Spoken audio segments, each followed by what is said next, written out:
Background noise है क्या आप लोगों को? मतलब मेरे यहाँ से कोई बैकग्राउंड नॉइज आ रहा है क्या, या फिर एकदम क्लियर आवाज है? क्लियर है सर। ठीक है, हो गया start recording. Yes sir. Okay, ठीक है sir. Good evening to all of you again. अच्छा, तो फाइनेंशियल मैनेजमेंट या फाइनेंशियल मैनेजमेंट जो भी बोलो, एफएम पढ़ना है। और एफएम में हम लोग कॉस्ट ऑफ कैपिटल पढ़ रहे हैं सर। हम लोग बहुत दिन टाइम वैल्यू मनी को दिए और फिर हम लोग last week cost of capital start किए। और कॉस्ट ऑफ कैपिटल के अंदर हम लोगों ने बेसिक डिस्कशन करना चालू कर दिए हैं। Basic in the sense cost of capital क्या है, कॉस्ट ऑफ कैपिटल का इम्पोर्टेंस ही क्या है, ये सब कुछ इम्पोर्टेंट थ्योरेटिकल बात तो है, कॉन्सेप्चुअल। लेकिन आप लोगों को मैं कैलकुलेशन करके भी दिखाया कि कॉस्ट ऑफ कैपिटल कैसे कैलकुलेट किया जाता है और सिंपल तरीके से, और उसका इम्पोर्टेंस ही या फिर उसका महत्व क्या है, मतलब क्यों क्यों हमें कॉस्ट ऑफ कैपिटल देखना है। अगर सिंपल तरीके से कहा जाए कि किसी भी बिजनेस के लिए सबसे इम्पोर्टेंट जो होता है सर, आप बिजनेस में पैसा लगाते हो ना, तो उस बिजनेस में जब आप पैसा लगाते हो तो आप उस पर पूंजी डालते हो। क्या डालते हो सर? पूंजी। पूंजी मतलब आपका कैपिटल है ना। तो जैसे कि आप लोग बिजनेस एंड जब आप प्रॉफिट एंड लॉस अकाउंट बनाते हो, बैलेंस शीट ड्रॉ करते हो, तो उसमें आप कैपिटल दिखाते हो ना, एक साइड में लाइबिलिटी प्लस कैपिटल। तो जो भी आपका बिजनेस पे कैपिटल का फ्लो होता है, तो कैपिटल फ्लो कहाँ से होता होगा? अब कहीं ना कहीं से उसको जुगाड़ किए होंगे, है ना। कहीं ना कहीं से वो कैपिटल आपने लाया होगा, यस ना। कहीं ना कहीं से आपने वो कैपिटल, जिसको हम लोग बोलते हैं सोर्स ऑफ फाइनेंस, है ना, या तो आप बैंक से लोन लिए हैं, या फिर आप किसी अनऑथराइज्ड अनऑथराइज्ड लाइक किसी भी आस पड़ोस में किसी से लिए हैं, ठीक है, जो ऑथराइज्ड बैंकिंग सिस्टम नहीं है। बट आज चलता है, ये भी चलता है लोकल, कोई जो सूद में पैसा देते हैं, ये भी होता है ना सर। तो कहीं ना कहीं से आपने जरूर लिए होंगे, ठीक है। या फिर एक स्टॉक मार्केट के थ्रू से, जैसे इक्विटी, हाँ, प्रेफरेंस, हाँ सर, इस तरह से आप कहीं ना कहीं से पैसा जुगाड़ किए। नाउ पॉइंट इज दैट जुगाड़ करने का खर्चा कॉस्ट ऑफ कैपिटल का सिंपल मतलब क्या हो गया? पैसा जुगाड़ करने का खर्चा। तो सर, तो क्या हो गया? खर्चा हुआ तो हुआ, 1 लाख रुपया लोन ले रहे हैं और बदले में 10% उसका इंटरेस्ट भर रहे हैं, या 12% इंटरेस्ट भर रहे हैं। तो 1 लाख का 12% एनुअली अगर देखा जाए तो 12,000 होता है। लेकिन this 12,000 is vital for you, because अगर आपको अपना बिजनेस को सर्वाइव करना है, और या फिर नॉट जस्ट सर्वाइवल, हाँ, आजकल तो सर बहुत सारे बिजनेस को सर्वाइवल में भी प्रॉब्लम हो जाता है ना।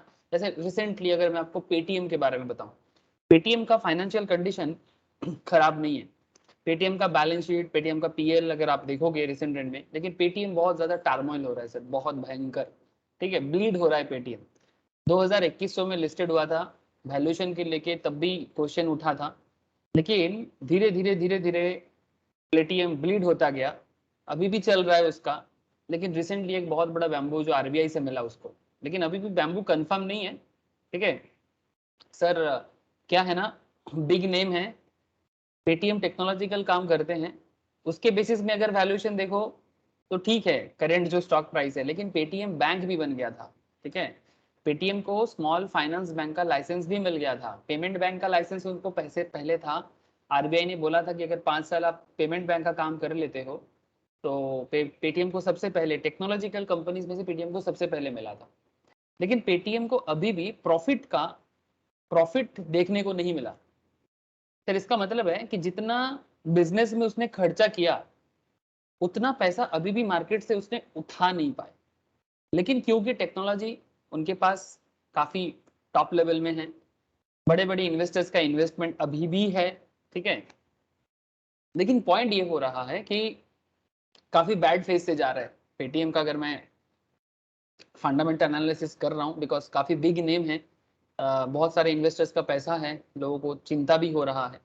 लेकिन इसमें कॉस्ट ऑफ कैपिटल का क्या खेल है सर? कॉस्ट ऑफ कैपिटल का खेल ये है कि पेटीएम प्रॉफिटेबल कब होगा, इसका मेन क्वेश्चन उठ रहा है मार्केट में कि क्या पेटीएम 2025 में प्रॉफिटेबल होगा, क्या पेटीएम 2026 में प्रॉफिटेबल होगा। अगर फ्यूचर में प्रॉफिट दिखता है तो बिजनेस में, शेयर में भी ग्रोथ दिख जाएगा।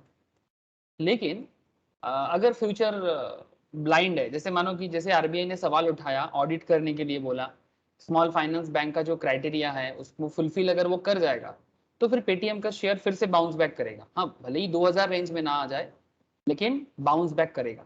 लेकिन अगर बाई चांस नेगेटिव न्यूज आता है तो गॉड नोज सर क्या होगा। तो फिर पॉइंट क्या है सर, बिजनेस के लिए बहुत बड़ा अपॉर्चुनिटी और चैलेंज ये होता है कि आप जितना कैपिटल डाल के बिजनेस करते हो और उसके लिए जो कॉस्ट आपको आता है, कम से कम वो कॉस्ट आप मार्केट से उठा लो। ये आपके लिए चैलेंज होता है बिजनेसमैन के लिए, चाहे आपका कैसा भी बिजनेस हो। चाहे मैं टेक्नोलॉजिकल कंपनीज जैसे कि आजकल जैसे नाइका हो, पेटीएम हो, ठीक है, big name big brand, but फिर भी प्रॉब्लम। हाँ, लेकिन अगर आप कुछ genuine old kind of business जैसे अदानी विल्मर तेल चावल बेचता है, ठीक है, इंडिया में लार्जेस्ट एडिबल ऑयल सेलर है, सेकेंड लार्जेस्ट राइस सेलर है, ठीक है, ट्रेडिशनल बिजनेस मोड में है, टेक्नोलॉजी नहीं है इन पे, traditional business model, but sir अच्छा खासा प्रॉफिट देके जा रहा है, ठीक है। तो अब क्वेश्चन इज दैट कि चाहे बिजनेस पुराना मॉडल का हो चाहे बिजनेस नया मॉडल का हो, कॉस्ट ऑफ कैपिटल सबको देखना पड़ेगा। सर मैं इंटरनल बात कर रहा हूँ आपसे, आपको समझ में आ रहा है ना, मैं कोई स्टॉक मार्केट इन्वेस्टमेंट का बात नहीं कर रहा हूँ। आप स्टॉक में तभी इन्वेस्ट करना जब आपका बिजनेस का इंटरनल मैटर आपको समझ में आए। आप किसी कंपनी के डिबेंचर में या बॉन्ड में तभी इन्वेस्ट करना जब आपको बिजनेस का इंटरनल मैटर समझ में आए कि भाई मैं इस बिजनेस में पैसा डालूंगा, इस स्टॉक को परचेस करूंगा, इस कंपनी के शेयर को परचेस करूंगा, बॉन्ड को परचेस करूंगा, डिबेंचर को परचेस करूंगा। लेकिन सवाल ये उठता है कि क्या ये कंपनी मेरे को ये रिपे कर पाएगा। सर बैंक से ज्यादा मिलेगा। बैंक तो आपको एक हार्डली इन्फ्लेशन पैरेलल रिटर्न देता है, हार्डली। मतलब मार्केट में अगर महंगाई 5% 6% का है, बैंक भी आपको उतना ही प्रोवाइड करता है। तो बेसिकली आप समय के पीछे थोड़ा बहुत और साथ में चलते हो, लेकिन समय के आगे आप पैसा को ग्रोथ नहीं करा पाते। बेसिकली पैसा का ग्रोथ नहीं होता है, बैंक एफडी वगैरह में ग्रोथ नहीं होता, लेकिन हाँ आपका पैसा का वैल्यू गिरता भी नहीं है, ठीक है, आपका पैसा का वैल्यू गिरता भी नहीं है बैंक एफडी वगैरह में। बैंक एफडी, पोस्ट ऑफिस जो सेफ एरिया ऑफ डिपॉजिट है। तो फिर इससे बढ़कर हम लोग सोचते हैं ना, जो लोग इन्वेस्टमेंट पर्सपेक्टिव से सोच रहे हो, मैं उनके लिए बता रहा हूँ कि जब हम लोग किसी कंपनी में इन्वेस्ट करेंगे तो कंपनी का इंटरनल मैटर देखेंगे। तो हम लोग इस कॉस्ट ऑफ कैपिटल चैप्टर के अंदर दोनों पॉइंट ऑफ व्यू से बात कर रहे हैं सर।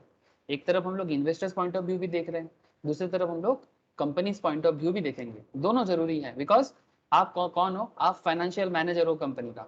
तो एज ए फाइनेंस मैनेजर आपका ध्यान होना चाहिए कि कंपनी कैसे काम कर रही है, और आपको ये भी ध्यान होना चाहिए कि मेरे बिजनेस के ऊपर डिपेंड करके मार्केट में लोग मेरे बिजनेस में इन्वेस्ट करेगा। तो आप इंटरनली बिजनेस को कैसे मैनेज करोगे, ये एक्सटर्नली डिपेंड करेगा कि एक्सटर्नल वे में आपके बिजनेस में कितना पैसा का फ्लो आएगा। जैसे पेटीएम का मैनेजमेंट अभी काफी फेलियर में, ठीक है, और इसके कारण 2100 का शेयर 3-4 महीने में 500 550 में आ गया। भयंकर हालत है। इतना बिग ब्रांड है, इतना बड़ा नेम है, इतने बड़े बड़े इन्वेस्टर्स है, लेकिन क्योंकि सर वही फंडामेंटल कॉन्सेप्ट, हाँ, प्रॉफिटेबल नहीं दिख रहा है, ऊपर से कुछ लाइसेंसिंग इश्यूज, हाँ, जरूरत से ज्यादा वैल्यूएशन, हाँ, मुश्किल में डाल दिया ना। तो ऐसे चीज आप जितना अंदर से जानोगे। हाँ बोलो सर, कोई कुछ कह रहे हो, ज्योति। यस। पर अगर मतलब एक पॉइंट है ना, जैसे कोई बिजनेस ब्रेक इवन पॉइंट पे हो तो उस वक्त इन्वेस्ट करने का डिसीजन लेना राइट या रॉन्ग। सर आप जितना अर्ली स्टेज में इन्वेस्ट कर पाओगे आप उतना प्रॉफिटेबल रहोगे। एज एन इन्वेस्टर्स आपके मन में क्या चलता है, देखो ये डिपेंड करता है इन्वेस्टर के रिस्क एपेटाइट पे। आप किस तरह का इन्वेस्टर बनना चाहते हो ये आप पे डिपेंड करता है। अब आपका सोच क्या है, अब ये कैसे तय होगा, ठीक है। मानो कि ज्योति एक तरह का सोचेगा, अनिमेश एक तरह का सोचेगा, नील नंदिनी का सोच अलग हो सकता है, तौथा जियाउल का सोच अलग हो सकता है। एज एन इन्वेस्टर्स आप शायद सोच रहे हो कि कंपनी जब ब्रेक इवन पे होगा तब मैं इन्वेस्ट करूं, क्योंकि आगे बिजनेस में फ्यूचर है, तो कम से कम प्रॉफिट देख के इन्वेस्ट करूंगा। मतलब आप थोड़ा सा रिस्क एवर्स कैटेगरी में आ जाते हो। ये टेक्निकल एनालिसिस में ना ये बात बहुत होता है, जो लोग टेक्निकल एनालिसिस क्लास किए होंगे उनको पता होगा कि कैंडल फॉर्म करने के बाद स्टॉक मार्केट में जो टेक्निकल एनालिसिस होता है ना सर, कैंडल फॉर्म होते देखने के बाद आप करते हो, लेकिन उसमें प्रॉफिट आपका कम हो जाएगा। लेकिन आप कर सकते हो, रिस्क एवर्स होने में कोई बुराई नहीं है, लेकिन आप कम प्रॉफिट करोगे। लेकिन अगर सर आप बिजनेस को लॉस सिचुएशंस में ही समझ जाते हो, ठीक है, कि जब बिजनेस रेवेन्यू जनरेट भी प्रॉपरली नहीं कर पा रहा है, या फिर थोड़ा बहुत रेवेन्यू जनरेट किया है, मार्केट एक्वायर किया है, वैल्यूएशन एक्वायर किया है, जैसे पेटीएम जैसे बिजनेस, मार्केट एक्वायर किया, वैल्यूएशन एक्वायर किया, रेवेन्यू जनरेशन हो रहा है बट प्रॉफिटेबल नहीं हो पा रहा। तो अगर आप बिजनेस के फ्यूचर को पहले से परख लेते हो तो आप बहुत हाई वैल्यू में मार्केट में रहोगे। This is depend on your risk appetite कि आप किस तरह का बिजनेस मॉडल में जाना पसंद करो। और मैं ये नहीं बोल सकता कि रिस्क एवर्स होना चाहिए, मैं ये भी नहीं बोलूंगा कि आपको रिस्क टेकर होना चाहिए। ये आपका अंदर का बात है जो आप इसको तय करोगे।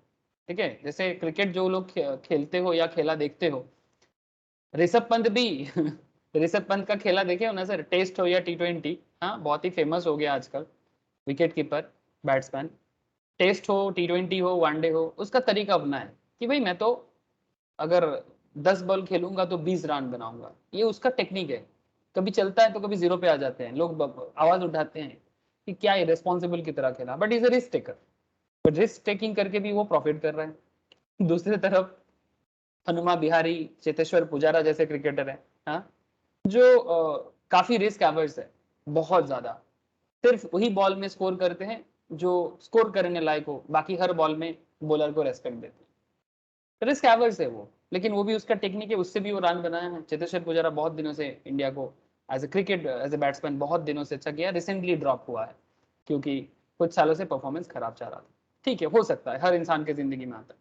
नाउ पॉइंट इज दैट उल्टा विराट कोहली को देखो, ना तो वो पुजारा जैसा खेलता है और ना ही वो ऋषभ पंत जैसा खेलता है, वो बैलेंस करके चलता है, तो आप भी कर सकते हो। ठीक है, तो ठीक है, ये इन्वेस्टर्स का एक टेक्निक ज्योति के जवाब में मैंने बताया।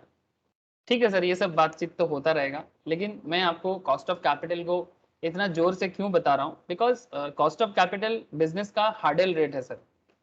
हर एक बिजनेस को at least cost of capital cross करने का सोचना चाहिए, और टारगेट वही होता है कि भाई मेरे को ये रिटर्न तो चाहिए ही चाहिए, तो हार्डल है, मतलब इतना तो मुझे क्रॉस करना ही है। अगर मैंने 12% लोन लिया तो 12% मुझे मेरे को उठाना है, 12 से जितना ज्यादा करूंगा वो मेरे लिए एक्स्ट्रा। तो चलो सर मेन पॉइंट पे आ जाते हैं। ज्योति क्लियर है ना पॉइंट, बोलो।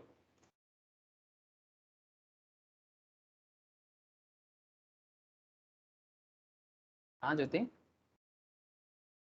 आपको पसंद नहीं आया क्या आंसर? अच्छा है सर, पर पेटीएम पे तो, पर मुझे लगा कि ये करेक्ट टाइम है पेटीएम में इन्वेस्ट करने के लिए। अभी का टाइम जो है, करेक्ट है, क्योंकि हाँ मतलब मेरे जो पॉइंट ऑफ व्यू था ना, जब पेटीएम लिस्ट हुआ था, मुझे ऐसा लगा कि वो ओवर वैल्यूड था, उसका बैंड प्राइस जो रखा था वो मुझे थोड़ा सा ओवर वैल्यूड लगा। तो अगर अभी ऐसा सोचे कि हाँ 500 600 बहुत कम हो गया है, लेकिन 900 से 1000 के बीच पे लिस्ट करता तो इतना इफेक्ट नहीं होता उसको लिस्टिंग पे। बात सही है एकदम आपका, आप सही बोल रहे हो, एकदम सही बोल रहे हो आप। हम लोग उस टाइम पे भी बोला था कि वैल्यूड बहुत ज़्यादा है कंपेरेटिवली, लेकिन लॉन्ग टर्म में जो लोग खरीदा था वो स्टे कर सकता है, एवरेज आउट कर सकता है, ये अलग अलग टेक्निक यूज़ कर सकते हो। बट हाँ, रिसेंटली जो टर्मोइल और बढ़ता गया, उसके पीछे जो जो प्रॉब्लम आप लोगों को मैंने अभी बताया। ठीक है, चलो पेटीएम से बाहर आ जाओ अभी, लेकिन मैं आपको जो भी बात बोला पेटीएम से कोई कनेक्शन नहीं था मेरा आज बताने का, ये बस मैं एग्जाम्पल के लिए उठाया कि कॉस्ट ऑफ कैपिटल जो हर एक बिजनेसमैन को सोचना चाहिए कि भाई आप अपने बिजनेस में कैसे प्रॉफिटेबल करोगे, उसमें कॉस्ट ऑफ कैपिटल आपको बहुत हेल्प करता है। जो ये कॉस्ट ऑफ कैपिटल कैलकुलेट करने में गलती करेगा उसको अपने बिजनेस में रिटर्न देखने में भी मुश्किल हो जाएगा, इन्वेस्टर्स का रिटर्न वापस करने में भी दिक्कत हो जाएगा, लोन प्रोवाइडर जो है उनका पैसा वापस करने में भी दिक्कत हो जाएगा। तो कॉस्ट ऑफ कैपिटल इस तरह से आपको हेल्प करता है। तो मैंने आप लोगों को लास्ट वीक एक पॉइंट पे छोड़ दिया था मतलब मैं बोला था घर पे ट्राई कीजिएगा, एक बॉन्ड का वैल्यूएशन कर रहे थे। हाँ सर, याद है ना, एक plain vanilla bond, cost of bond देख रहे थे, और हम लोगों ने एक प्लेन वैनिला बॉन्ड कैलकुलेशन कर रहे थे। और इस प्लेन वैनिला बॉन्ड पे, चलो मैं स्क्रीन शेयर कर लिया आपसे, प्लीज देखिए एक बार क्वेश्चन, देखो ये वाला क्वेश्चन था। क्या दिखाई दे रहा है आप लोगों को? लास्ट वीक से ही मैं कंटिन्यू करूंगा। Consider a BBB rated bond. Bond का रेटिंग होता है, ये भी मैंने लास्ट वीक आपको बताया था। सबसे बेस्ट ट्रिपल ए होता है ना सर? तो कंसिडर बीबीबी रेटेड बॉन्ड, ये ट्रिपल बी रेटेड बॉन्ड है, मतलब एक मिडिल क्लास बॉन्ड है of cement company, private cement company का, जिसका फेस वैल्यू 1000 का था, जिसका कूपन रेट 12% का है, जिसका मैच्योरिटी 5 साल का है। ठीक है। Yield on similar bond market में जो अवेलेबल है वो 14%, मतलब 14% रिटर्न प्रोवाइड कर रहा है। और आपका बॉन्ड 920 रुपये में मार्केट में अभी है, मार्केट प्राइस ऑफ बॉन्ड 920। ठीक है। तो 1000 का face value, 920 market price, coupon rate 12%, maturity 5 साल में, सिमिलर बॉन्ड मार्केट में 14% रिटर्न दे रहा है। आपको सवाल यहाँ पर किया गया था सर, क्या आप ये बता दो कि भाई calculate the intrinsic value of the bond क्या है। इंट्रिंसिक वैल्यू का मतलब होता है इसका ओरिजिनल वैल्यू बताओ। ठीक है। And give your investment advice. Investor जो बॉन्ड में इन्वेस्ट करते हैं, एनएससी बॉन्ड, एनएससी के थ्रू से हो, बीएससी के थ्रू से हो, bond market NSC and BSc दोनों थ्रू से आप परचेस कर सकते हो। और ये सब आजकल ब्रोकिंग साइट लाइक जीरोधा, ठीक है, लाइक ऑफ स्टॉक्स वगैरह, पेटीएम, ये सब के थ्रू से भी आप बॉन्ड वगैरह परचेस कर सकते हो। ठीक है, वो अलग बात है, वो सब तो आप लोगों को मैं बाद में भी बता सकता हूँ, आप लोग भी ज़्यादा जानते हो मेरे से। Now point is that sir, calculate the intrinsic value of the bond and give your investment advice हम लोगों ने कर लिया था। सेकेंड क्वेश्चन जो था that is calculate the yield to maturity of the bond, YTM। YTM बहुत vital concept है। यील्ड टू मैच्योरिटी मतलब एक बॉन्ड का यील्डिंग पावर कितना है। आप उस पर बात करो कि यील्ड टू मैच्योरिटी कैलकुलेट करने के बाद आप ये बताओ कि ये बॉन्ड में इन्वेस्ट करना चाहिए कि नहीं चाहिए, और आपका इन्वेस्टमेंट डिसीजन आप इन्वेस्टर को बताओ एज ए फाइनेंस एडवाइजर। ठीक है, आप इन्वेस्टर को बताओ कि उसको इस बॉन्ड में इन्वेस्ट करना चाहिए कि नहीं चाहिए। तो अगर मैं आपको पूरा खेल एक बार वापस रिकॉल कराऊं, तो हम लोगों ने इंट्रिंसिक वैल्यू कैलकुलेट कर लिया था। और अगर मैं आपको एक बार दिखाऊं कि इंट्रिंसिक वैल्यू क्या कैलकुलेट हुआ था, इंट्रिंसिक वैल्यू का मतलब होता है शुड बी प्राइस्ड, और शुड बी प्राइस का मतलब होता है present value of cash flow discounted eight required rate of return. Present value of cash flow मतलब जो बॉन्ड पे आप इन्वेस्ट कर रहे हो वो आज की डेट में क्या कैश फ्लो कर रहा है, और रिक्वायर्ड रेट ऑफ रिटर्न जिस रेट पे आप रिटर्न चाहते हो। जहां पर रिक्वायर्ड रेट ऑफ रिटर्न क्या होना चाहिए, सिमिलर बॉन्ड मार्केट में जो यील्ड कर रहा है, सिमिलर बॉन्ड मार्केट में जो यील्डिंग दे रहा है। ठीक है। तो हम लोगों ने यहाँ पर बॉन्ड का जो डिटेल्स लिया था, इसको time value of money technique से ही सॉल्व करना पड़ता है सर। प्रेजेंट वैल्यू कॉन्सेप्ट में सॉल्व करने का तरीका है, मैं आपको टीबीएम के चैप्टर के अंदर जब बताया था, टीबीएम कैलकुलेशन में ये सब सिखाया था आप लोगों को। एक होता है sir present value annuity factor, और एक होता है present value interest factor. Sir ये एन्युइटी और इंटरेस्ट में क्या फर्क है, ये actually present value, just present value निकालेगा, और ये एन्युइटी इसलिए किया गया, आपका बॉन्ड जो था सर इसका दाम था 1000, ठीक है, इसका फेस वैल्यू 1000 है, और इसका कूपन रेट 12% है। इसका मतलब ये होता है कि मार्केट में जो बॉन्ड है, आप लोगों को मैंने बीएससी या एनएससी बॉन्ड में जाके भी दिखाया, ठीक है,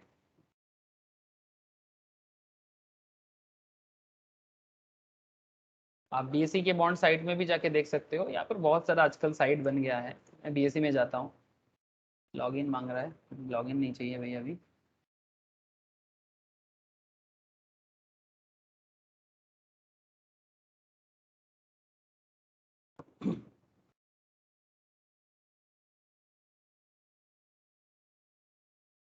sovereign gold offer for sale, public issue, member, market data product. अरे इतना समय नहीं है ढूंढने का। एनएससी बॉन्ड में चला जाए क्या, एनएससी बॉन्ड जल्दी दिखा देता है। मैं आपको बस इतना बताना चाहता हूँ कि ये जैसे कि मैंने एनएससी बॉन्ड पे आ गए सर, ठीक है, आप लोगों को दिख रहा होगा, आप यहाँ पर देख सकते हो बहुत सारा बॉन्ड मार्केट में चल रहा है।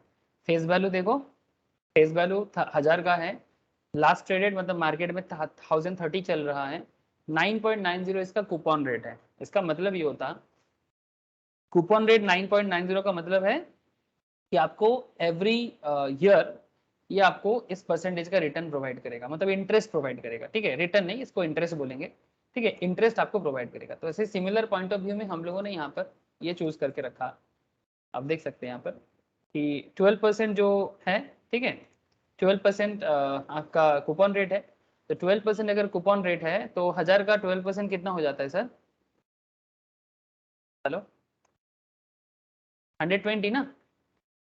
अरे याद करो एक बार, 1000 का 12% 120, ये sir no? Yes sir. Yes ना? तो 120 मुझे एवरी ईयर मिलेगा।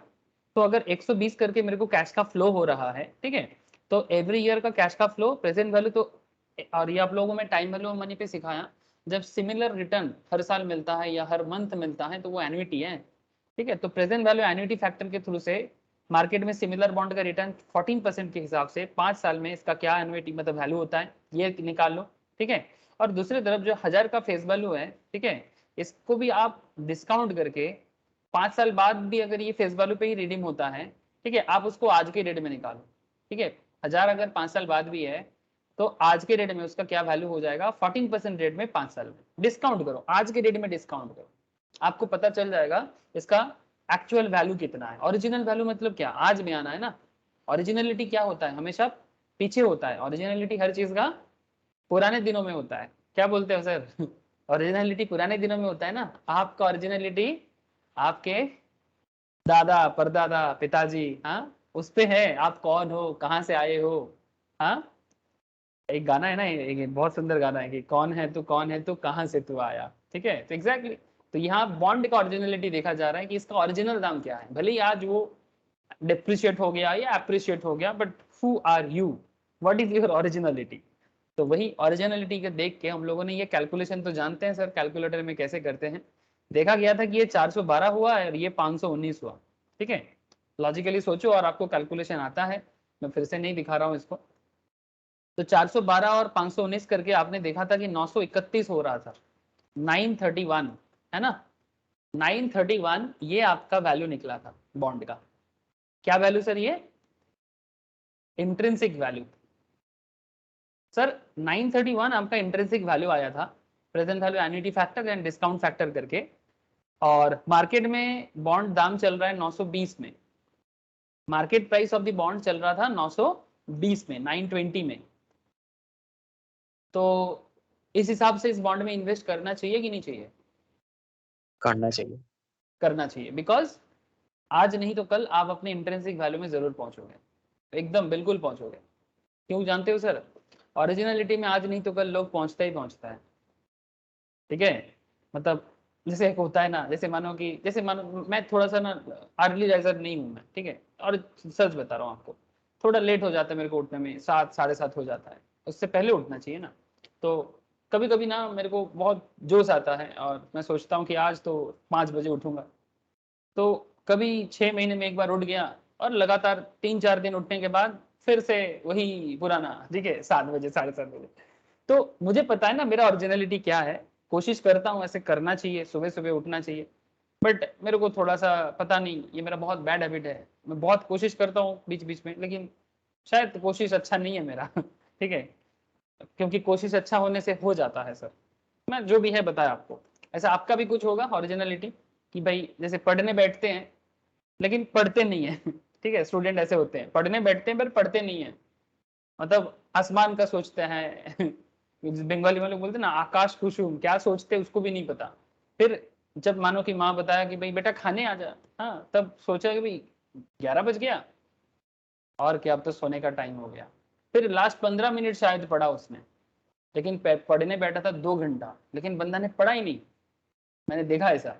तो सर ओरिजिनलिटी समझ रहे हो ना आप कि ये लोगों का एक होता है। तो कोई होता है कि जो सच में 2 घंटे में 2 घंटा ही पड़ेगा ओरिजिनलिटी अगर वो डिस्काउंट में चल रहा है मतलब अंडर वैल्यूड है, आज नहीं तो कल वो परफॉर्मेंस फिर से दे देगा, ठीक है। ड्यू टू मेनी रीजंस, हो सकता है कि पढ़ाकू बच्चा पढ़ नहीं पा रहा है, due to maybe some health reason, maybe due to family में किसी को कुछ प्रॉब्लम है, फाइनेंशियल कुछ प्रॉब्लम चल रहा है, लेकिन आज नहीं तो कल वो अपने ओरिजिनलिटी में वापस आ जाएगा। बिकॉज एक अंदर का बात होता है ना सर, वो हर एक में होता है। तो वही बात है, स्टॉक का भी वही बात है, आज नहीं तो कल इंट्रिंसिक वैल्यू पे आ ही जाएगा, कॉमन सेंस है। बाकी और भी पैरामीटर्स होते हैं, लेकिन हर पैरामीटर में अभी बात करना सही नहीं होगा, जस्ट आपको समझाने के लिए अभी बताया। तो 920 का मार्केट प्राइस चल रहा है, 931 इसका ओरिजिनल वैल्यू है, इंट्रिंसिक वैल्यू है। आज नहीं तो कल ये पहुंचेगा जरूर, तो इसमें इन्वेस्टमेंट करना सेफ है, कर सकते हो, ठीक है। तो ये आपको कॉस्ट ऑफ कैपिटल टेक्निक के थ्रू से, ठीक है, आप इस चीजों को समझ सकते हो। दूसरा क्वेश्चन जो था यील्ड टू मैच्योरिटी, मतलब ये जो बॉन्ड है, ये जो प्लेन वैनिला बॉन्ड है, इसका यील्ड टू मैच्योरिटी क्या है, ठीक है। तो इसके लिए मैंने आपको YTM के बारे में कुछ बताया था।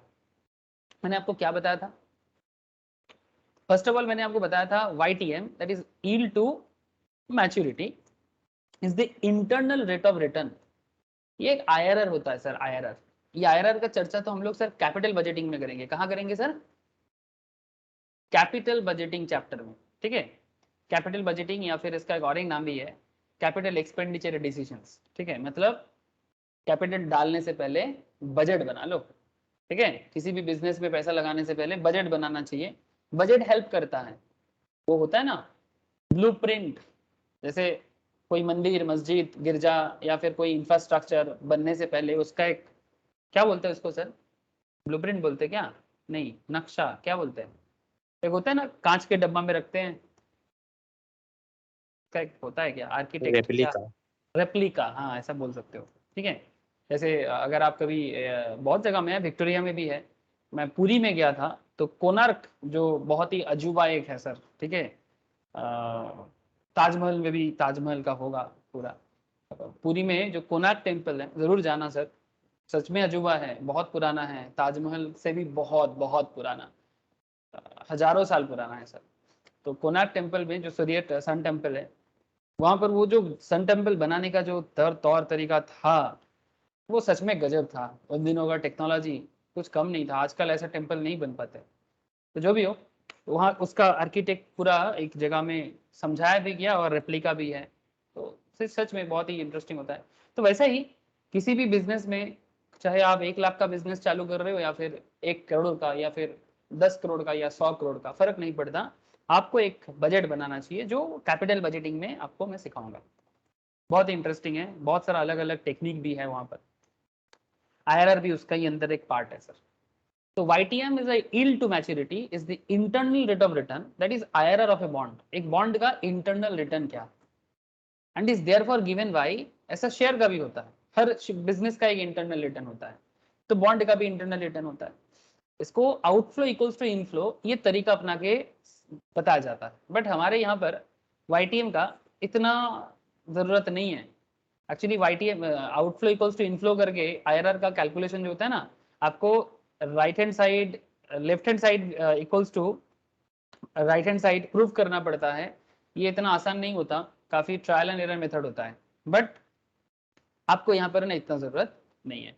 यहाँ पर YTM का लकीली एक फॉर्मूला आता है, आप वो फॉर्मूला के हेल्प से कर सकते हो, जो मैंने आपको बोला था कि फॉर्मूला के हेल्प से आप क्वेश्चन को सॉल्व करके रखिएगा। आई डोंट नो आप लोगों ने किया कि नहीं किया, बट अगर किए हो तो आप मुझे आंसर बता सकते हो। किसी ने किया क्या YTM कैलकुलेशन, कितना आया? सर 0.029। 0.029 नहीं तो बिल टू मैच्योरिटी कितना आया? 0.029 नहीं सर, 0.029 ये बता रहे हैं ना? नहीं नहीं, नॉट दिस। और किसी का?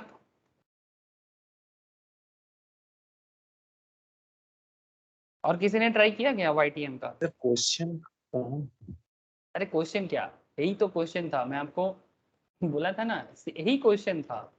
तो This मतलब question- पीछे वाले का करना था। हाँ वही तो क्वेश्चन है, इसी अच्छा। क्वेश्चन का सेकंड पार्ट तो था calculate the yield to maturity. मैंने आपको फॉर्मूला लिखा दिया था और मैं बोला था ट्राई कीजिएगा, यही तो है। ये देखो YTM equals to approximately equals to, ये जो इक्वल्स टू है ये एक्चुअली अप्रोक्सीमेटली इक्वल्स टू है, ठीक है, I plus F minus P divided by N whole divided by F plus P divided by 2, ठीक है।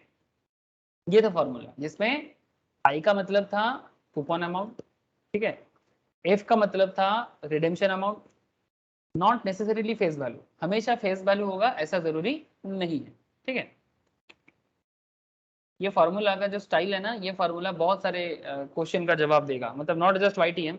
जब हम लोग प्रेफरेंस शेयर कॉस्ट कैलकुलेट करेंगे टर्म लोन कैलकुलेट करेंगे, इसी तरह का तरीका अपनाया जाएगा। थोड़ा बहुत नाम बदलेगा बट काम नहीं बदलेगा, इसलिए ये तरीका थोड़ा सा दिमाग में रखिए। तो I for coupon amount, F for redemption amount, not necessarily face value, P for current market price, not necessarily the issue price some time ago, N for number of years। ठीक है, चलो मैं सॉल्व करता हूँ, कोई बात नहीं। तथा तू भी कर ले मेरे साथ साथ। चलो सर चलो। अच्छा, इसका सोल्यूशन क्या होगा?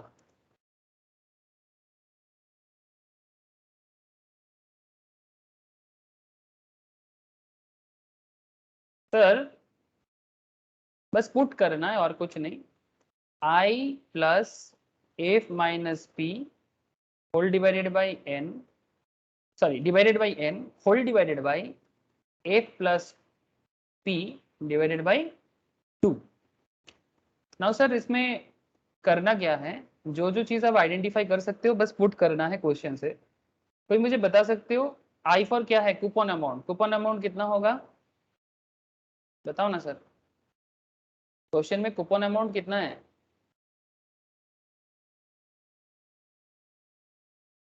बोलो।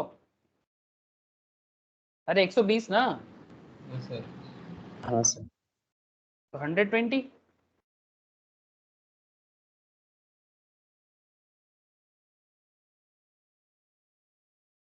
Hundred twenty plus sir f मतलब redemption amount, not necessarily face value. But sir अगर फेस वैल्यू मतलब रिडेम्पशन वैल्यू अगर अलग से नहीं बोला है तो क्या मानेंगे? अगर रिडेम्पशन वैल्यू अलग से नहीं बोला है तो debenture Face bond face value पे ही रिडीम होता है। I hope you understand. ठीक है, मतलब 5 साल बाद जब आपको ये बॉन्ड वापस किया जाएगा, रिडीम किया जाएगा, तो आपको ये 1000 के हिसाब से ही किया जाएगा जितना बॉन्ड होगा। अगर कुछ बोला है कि नहीं ये 2% प्रीमियम में होगा, 5% प्रीमियम में होगा, तो फिर वो अलग बात, तब रिडेम्पशन अमाउंट अलग हो जाएगा।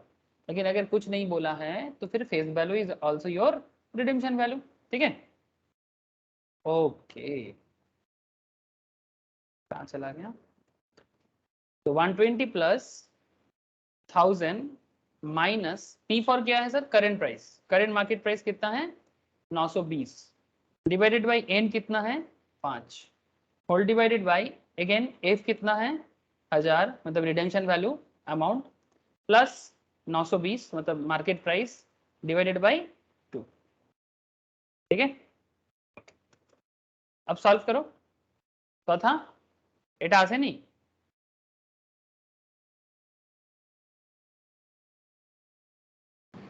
স্যার ওই ক্যালকুলেশনে মাইনাসটা কম চলে এসেছিল এই জন্য আসেনি, এখন এসে গেছে ওই 0.1416।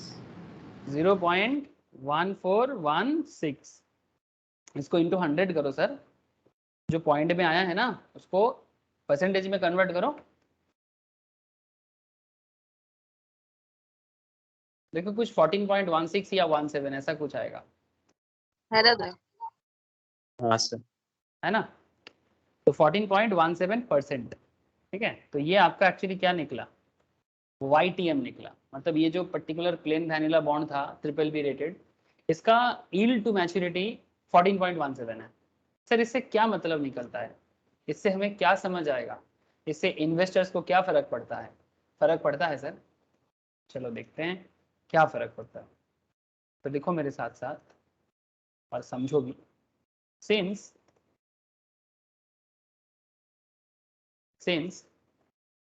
YTM that is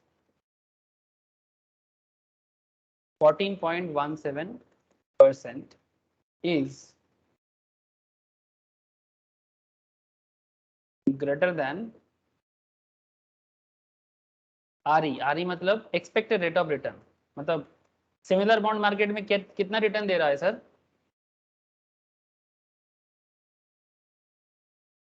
similar bond market में कितना रिटर्न दे रहा है बोलो ना? 14%। 14%। तो आपका भी एक्सपेक्टेड रिटर्न कितना था? 14% था। मार्केट में जितना दे रहा है वही तो एक्सपेक्ट नॉर्मली लोग करते हैं, है ना? मैं मार्केट में पेपर का दाम 25 टका चल रहा है तो आप एक्सपेक्ट क्या करोगे? 25 टका आपको कम से कम मिल जाए। लेकिन अगर सर अचानक से बिग बाजार बोल दिया कि 30 टका में पेपर दे रहा है या 35 टका में या 40 टका में, तो आप भागोगे, लेकिन वो रेयर है। लेकिन मैक्सिमम क्या दे रहा है? 25 टका। अरे वो पुराना न्यूज़पेपर वगैरह बिकता है ना सर, तो वही कुछ दिन पहले मैंने घाटे में बेच दिया, जानते हो, 25 टका करके चल रहा है, मेरे को पता नहीं था। तो बहुत दिनों से एक कबाड़ी वाला रोज जाके ना पूछता रहता है, हमेशा टाइम नहीं होता है क्लास के चक्कर में। तो मैं बोला संडे आना, तो फिर आया, तो वो बोला कि 12 टका करके। मैं बोला नहीं नहीं, मार्केट में 18 टका चल रहा है, मेरे को खबर है, मैं तो 12 टका में तो 2010 में देता था। तो बोलता है ठीक है, तो फिर 15 करके देते हैं। फिर मैं 15 करके उसको दिया, जानते हो। मेरे को पता नहीं था मार्केट में क्या नॉलेज, मतलब चेंज हो गया, क्योंकि पहले ना एक काम वाली दीदी थे, उनको दे देते थे, और अभी आजकल ये कोरोना के बाद से काम वाली दीदी कोई है नहीं, तो बेच देते हैं जो भी आता है। फिर घर में फोन किए, उनको घर में पूछे, तो माँ बता रहे हैं कि 15 टका कौन से जमाने में है। हम बोले क्यों? बोले हम लोग यहाँ पर गांव में 25 टका में बेचते हैं। हम बोली हे भगवान, मेरे को तो पूरा उल्लू बना के चला गया। तो ये हालत है सर, ठीक है। तो एक्सपेक्टेड रिटर्न का हालत देख रहे हो ना आप मेरा, न्यूज़पेपर का, तो वही है।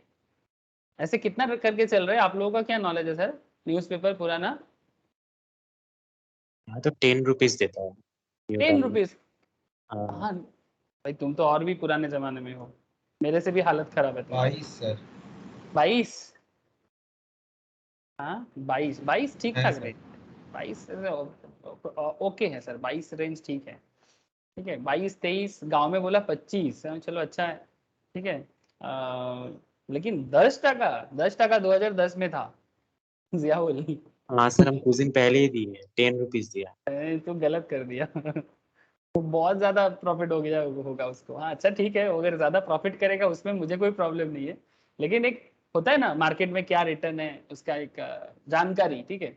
जैसे मैंने 15 में दिया, लेकिन मार्केट में इससे ज्यादा दाम चल रहा है।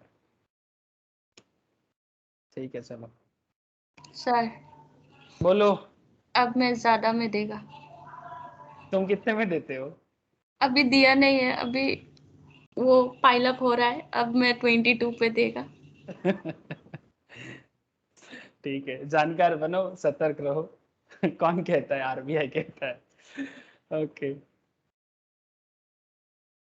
अच्छा, ऐसे कबाड़ी बिजनेस में बहुत प्रॉफिट है सर। स्क्रैप बिजनेस ना, कुछ कम नहीं सोचना, अच्छा प्रॉफिट करता है कबाड़ी बिजनेस। हाँ, करोड़पति है कबाड़ी वाले, अगर मतलब जो हाई फाई है, ऑब्वियसली नॉर्मल वाले भी कम नहीं कमाते, 500 का कमा ही लेता है। मैं पूछ रहा था एक दिन, बात कर रहा था, मतलब क्या मार्जिन करते हो? पहले कम से कम 500 तो आ ही जाता है डेली का, मतलब जो जुगाड़ करते हैं बेसिकली। कोई कोई तो और भी ज्यादा करते हैं। ठीक है चलो, सबको कमाने का हक है। तो 14% का आपका एक्सपेक्टेड रिटर्न है, लेकिन आपका बॉन्ड कितना दिया? 14.17%। द बॉन्ड इज ट्रेडिंग क्या हो गया? बोलो। हमारा बॉन्ड जो है सस्ता है कि महंगा है? सस्ता। सस्ता है, thank you sir. Bond is trading cheap. हमारा बॉन्ड 14.17 वाला जो है, ये सस्ता है सर, क्योंकि इसका रिटर्न ज्यादा है मार्केट बॉन्ड से। इसका इंटरनल रिटर्न का जो पावर है ना, ये ज्यादा है। तो the bond is trading cheap and investor should go long. Sir same जवाब तो आपने इंट्रिंसिक वैल्यू पे भी दिया था, लेकिन थोड़ा इलाबोरेट तो करो। ठीक है सर, थोड़ा सा इसको और एक्सप्लेन करते हैं। एक नोट लिखो sir.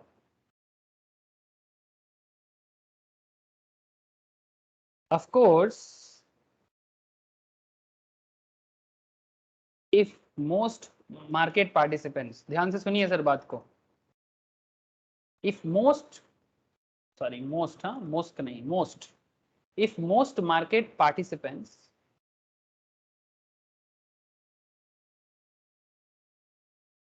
start buying the bond,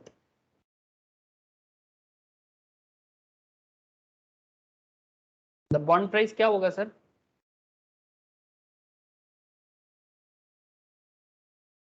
bond price will start, अरे बोलो, जब सस्ता चलता है और लोग खरीदना चालू कर देता है तो वो क्या हो जाता है? सस्ता चीज यस सर। बढ़ना चालू हो जाएगा, महंगा हो जाएगा, स्टार्ट राइजिंग, धीरे धीरे बॉन्ड का दाम भी मार्केट में ज्यादा होगा। जैसे आप एलआईसी यहाँ पर बॉन्ड प्राइस पे देख सकते हो, ठीक है, हो सकता है फेस वैल्यू पे स्टार्ट हुआ था, ठीक है, फिर मार्केट में ट्रेड करते करते 1000 का चीज 1320 में आ गया, ठीक है, तो बॉन्ड प्राइस स्टार्ट राइजिंग। अब वो महंगा है कि सस्ता है, ये कैलकुलेट करने का भी तरीका जो आपको मैं सिखा रहा हूँ आप ऐसे कर सकते हो, ठीक है। Now bond price start rising, कब तक राइज करता है? टिल इट रिच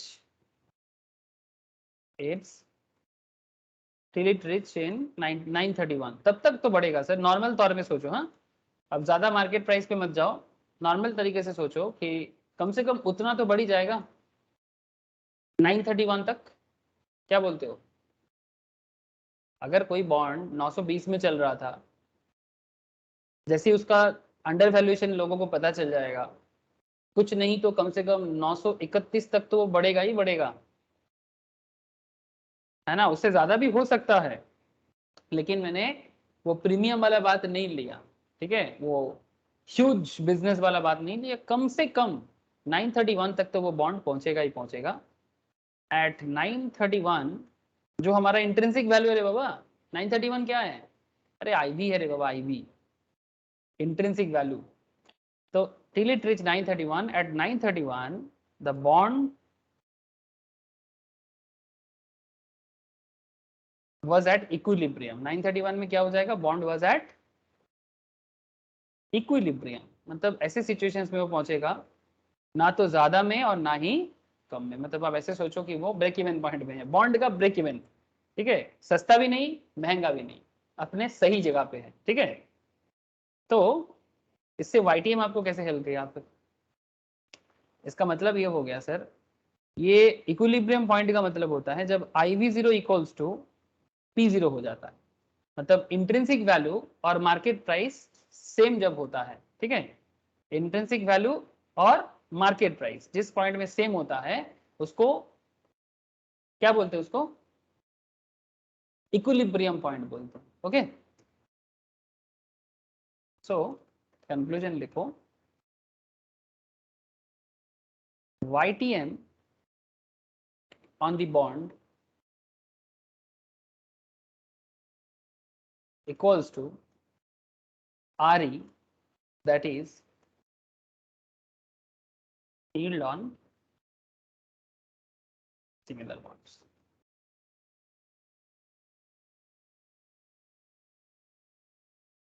तो फिर YTM on the bond क्या हो गया? Expected rate of return, that is yield on similar bonds. अगर सिमिलर बॉन्ड से आपका बॉन्ड सस्ता है तो फिर आप चुपचाप उसमें इन्वेस्ट करो, लेकिन अगर सिमिलर बॉन्ड से आपका बॉन्ड महंगा है तो इन्वेस्ट मत करो, ठीक है, मतलब आपका बॉन्ड का इंटरनल रेट ऑफ रिटर्न महंगा है, ठीक है, उतना रिटर्न नहीं दे पाता है जितना दूसरा बॉन्ड दे रहा है, उससे अच्छा आप दूसरा बॉन्ड में शिफ्ट हो सकते हो। तो इस तरह से आप बॉन्ड को मार्केट में वैल्यूएशन कर सकते हो कि बॉन्ड में इन्वेस्ट करना चाहिए कि नहीं चाहिए। क्लियर हुआ? बताओ सर, हेलो। हाँ दादा। Yes sir. सर अगर आप लोगों को ये पॉइंट सब समझ में आ रहा है तो ये वाला क्वेश्चन खत्म हो गया सर, जिस क्वेश्चन को हम लोगों ने शुरू किया था उसका आंसर कंप्लीट हो गया, ठीक है।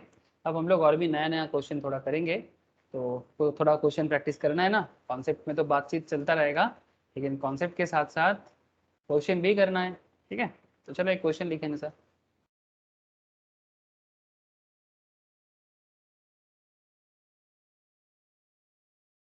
अभी सॉल्व करके बताइएगा, हाँ।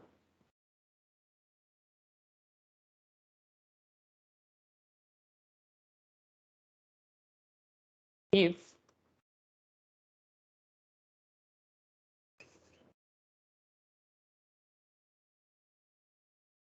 इफ नहीं, इफ नहीं सर,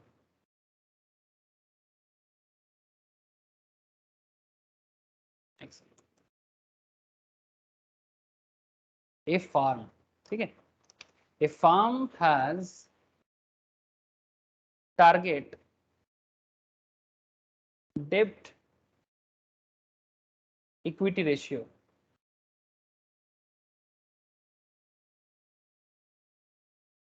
फार्म का एक टारगेट डेब्ट इक्विटी रेशियो है ऑफ 2:1, मतलब फार्म बिजनेस में कितना डेब्ट होगा कितना इक्विटी होगा, इसका जो चल रहा है वो 2:1 है, ठीक है, 2 भाग डेब्ट 1 भाग इक्विटी। क्वेश्चन ने ये भी बोला पोस्ट टैक्स डेब्ट, पोस्ट टैक्स कॉस्ट ऑफ डेब्ट, पोस्ट टैक्स कॉस्ट ऑफ डेब्ट, जिसको हम लोग प्यार से बोलते हैं केडी, ओके, क्या बोलते हैं प्यार से, केडी बोलते हैं सर, केडी, डी फॉर डेब्ट, पोस्ट टैक्स कॉस्ट ऑफ डेब्ट equals to 12%, KE that is cost of equity equals to 20%.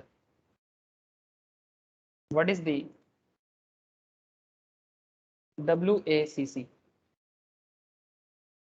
Weighted average cost of capital क्या होगा, बोलो, मतलब जिसको हम लोग प्यार से क्या बोलते हैं, KC, कॉस्ट ऑफ कैपिटल या weighted average cost of capital क्या होगा, इसका जवाब चाहिए, बोलो sir, I am waiting for your answer.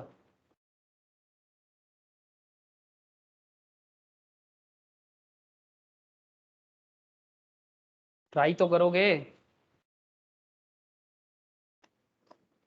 इसका जवाब पहले मिलता है, तो इस बिजनेस का एवरेज कॉस्ट कितना है कैपिटल का, मार्केट से तो पैसा उठा लिया, डेब्ट इक्विटी है, डेब्ट भी है, हर बिजनेस में होता है, हाँ, अब जब किसी बिजनेस का, जब आप किसी बिजनेस का पीएल बैलेंस शीट चेक करोगे, फंडामेंटल एनालिसिस करोगे, स्टॉक मार्केट में जो लोग फंडामेंटल एनालिसिस करते हैं सर, ठीक है, तभी कर पाएगा ना जब आपको इस तरह से कैपिटल का कॉस्ट एनालिसिस करना आएगा। देखो कंपनी अपने बारे में बहुत चीज़ अच्छे ही बताएगा, लेकिन ओरिजिनलिटी चेक करने का तरीका है, आप तरीका अपना सकते हो, ऑडिट रिपोर्ट निकालो, बिजनेस का डेब्ट देखो, बिजनेस का इक्विटी देखो और केसी निकालो, केसी निकालने के बाद रिटर्न चेक करो ठीक भाई, रिटर्न केसी से ज़्यादा है कि नहीं है, अगर है तो बिजनेस सर्वाइवल मोड पे है, और अगर नहीं है तो फिर आपको सोचना चाहिए बिजनेस के वैल्यूएशन के बारे में। इसी तरह से जो इक्विटी वैल्यूअर होते हैं मार्केट में इसके बारे में बातचीत भी करते हैं, और भी तो और तरीका है, मैं बस एक छोटा सा तरीका बता रहा हूँ। मुझे अभी भी किसी का आंसर नहीं मिला,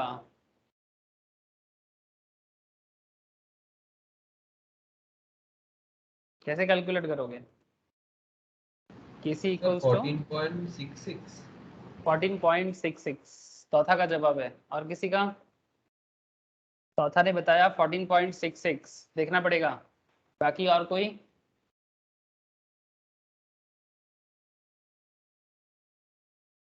बोलो ना सर, बोलो ना, गलत हो दिक्कत नहीं, पर ट्राई करते रहना चाहिए, कोशिश करने वालों की हार नहीं होती।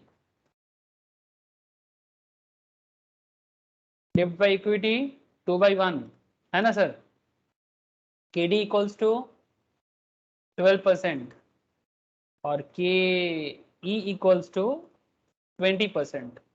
सो क्या करें, इसका चाहिए हमें KC, WD into KD plus WE into KE, हाँ सर, वेट ऑफ डेब्ट कितना हो जाएगा, डेब्ट का वेट कितना है, टोटल है 2:1, मतलब टोटल है 3, तो 3 में 2 भाग है डेब्ट, तो हम ऐसे बोलेंगे ना 2/3 डेब्ट है, केडी कितना होगा, पोस्ट टैक्स बोला है सर, 12%। अगर ये पोस्ट टैक्स नहीं बोलता तो क्या करते, पोस्ट टैक्स कैलकुलेट करना पड़ता, टैक्स के लेस करते हो तो ठीक है, यहाँ पर टैक्स के बारे में कुछ बोला नहीं है, तब टैक्स लेस करके उसका डेब्ट निकालना होता, बिकॉज केई जो है ये पोस्ट टैक्स ही होता है, मैं आप लोगों को लास्ट क्लास में समझाया था सर, अगर किसी ने भूल गया तो प्लीज फिर से लास्ट क्लास देखे कि क्यों मैंने बोला था कि केडी को पोस्ट टैक्स क्यों लेना चाहिए, यहाँ पर डायरेक्ट मेंशन कर दिया, अगर मेंशन ना करता और टैक्स दे देता तो टैक्स को हटा के कॉस्ट को लेना चाहिए था, बिकॉज इक्विटी जो है वो आफ्टर टैक्स है, तो क्योंकि इक्विटी आफ्टर टैक्स है तो डिबेंचर को भी आफ्टर टैक्स कर लेना चाहिए, ठीक है। और यहाँ पर तो गिवन है, मेहनत कम कर दिया, तो 2/3 इंटू 12 प्लस 1/3 इंटू 20, कैलकुलेट करके बताओ अभी। 14 पॉइंट कितना आएगा, 66 या 67, 666666 है क्या तो था, है सर 14.67। तो फिर 14.67 ये होगा ना जवाब। किसी ने आया सर, और किसी का आया, समझ में आया ऐसा। तो ये है आपका कॉस्ट ऑफ कैपिटल, या फिर इसका और एक नाम भी है। क्वेश्चन में कहीं आपको कभी भी आपको पूछेगा WACC बताओ, WACC मतलब, देखो सर टर्म्स भी भूलना नहीं है, टर्म्स भूल जाओगे तो भी मुश्किल। हर एक सब्जेक्ट का अपना अपना जार्गन होता है, जार्गन मतलब टेक्निकल टर्म्स हर सब्जेक्ट का। जब आप टैक्स पढ़ते हो वहाँ पर टैक्सेशन टाइप का लैंग्वेज होता है, जब कंपनी लॉ पढ़ते हो कंपनी लॉ जैसा, जब इंडस्ट्रियल लॉ पढ़ते हो इंडस्ट्रियल लॉ जैसा, जब आप इकोनॉमिक लॉ या सिक्योरिटी लॉ पढ़ते हो उसके जैसा, जब आप GST पढ़ते हो उसके जैसा, जब FM पढ़ते हो FM जैसा, अकाउंट्स पढ़ते हो अकाउंट्स के जैसा, कॉस्ट पढ़ते हो कॉस्ट के जैसा, ठीक है। तो हर सब्जेक्ट का अपना अपना टर्म्स है, और टर्म्स के साथ आपको क्या करना चाहिए, हमेशा कन्वीनियंट रहना चाहिए। तो weighted average cost of capital, ठीक है 14.67। आगे बढ़े सर, मूव ऑन करें, चलो लिख लिया ना सब कुछ।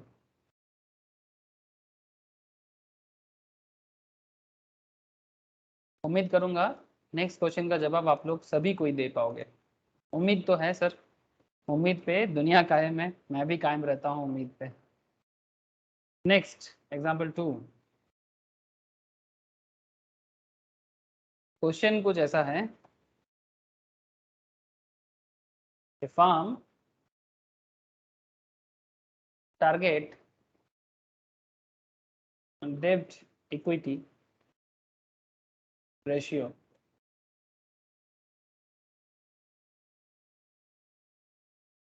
equals to 0.5 pre-tax KD 16%, KE 20%, tax rate equals to 30%, compute KC। जल्दी से जल्दी बोलो, हो जाना चाहिए, मेरे को 1 मिनट में आंसर मिल जाना चाहिए, मैक्सिमम 1 मिनट है आपके पास, बोलो जल्दी बोलो। क्या करना है जब भी ऐसे क्वेश्चन सॉल्व करना है, सबसे पहले क्या करना है, एक सेकेंड, फटाफट आप ये पुट कर लो कि आपके पास गिवन क्या क्या है, मतलब क्या क्या इन्फॉर्मेशन आपको इस क्वेश्चन को सॉल्व करने के लिए चाहिए, तो वो पहले पुट करोगे तभी ना जल्दी कर पाओगे। 0.5 इज आपका डेब्ट इक्विटी रेशियो, KE है आपके पास 20%, KD आपके पास है 16%, बट ये प्री टैक्स वाला है। बट आपको क्या करना चाहिए सर, आपको पोस्ट टैक्स का KD चाहिए, तो post tax KD tax rate भी गिवन है, तो टैक्स रेट अगर गिवन है 30%, तो आफ्टर टैक्स KD क्या होगा, I इंटू 1 माइनस टी करके आ जाएगा, मतलब interest is 16 into 1 minus tax, मतलब 1 माइनस टैक्स मतलब 0.3, 1 माइनस 0.3 मतलब 30% को 0.3 कर दिया, तो एक्चुअली कितना हो जाएगा 16 इंटू 7, 16 इंटू 0.7 है ना, तो 16 इंटू 0.7 कितना हो जाएगा सर, 16 इंटू 0.7 11.2, तो ये KD जो है ये पोस्ट टैक्स है, टैक्स निकालने के बाद, बिकॉज KE जो है वो पोस्ट टैक्स होते हैं, इसीलिए KE के बराबर करना है, अब ये काम होने के बाद आपको बस पुट डाउन करना है, और क्या। जैसे ये काम खत्म होता है, आपको नेक्स्ट काम क्या है आपका, पुट करो। तो क्या पुट करोगे, again cost of capital equals to WD into KD plus WE into KE।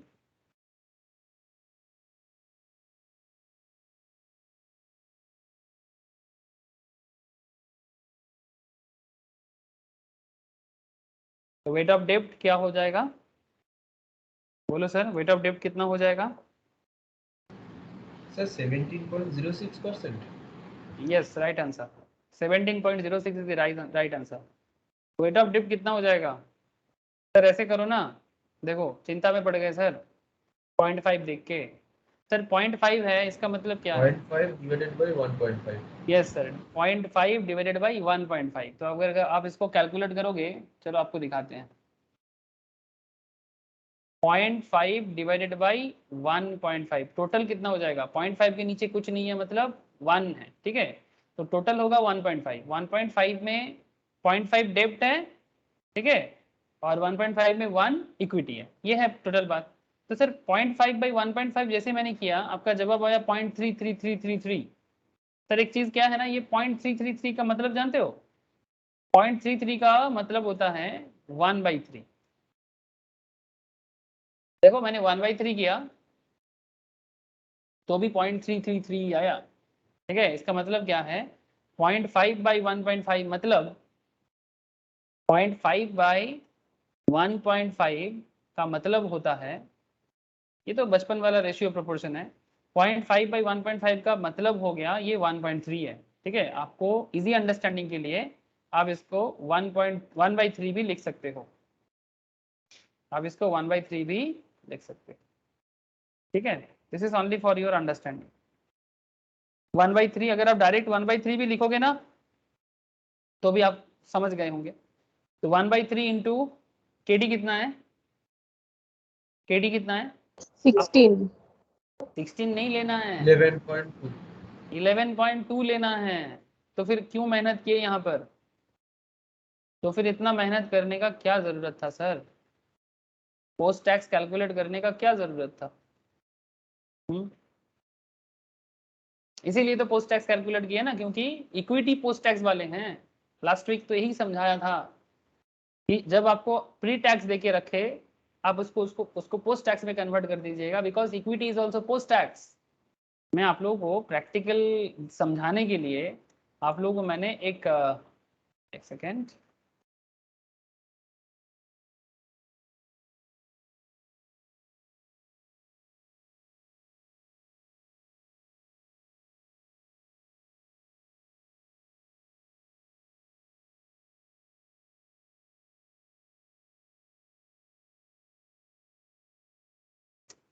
बीच बीच में क्या प्रॉब्लम हो जाता है।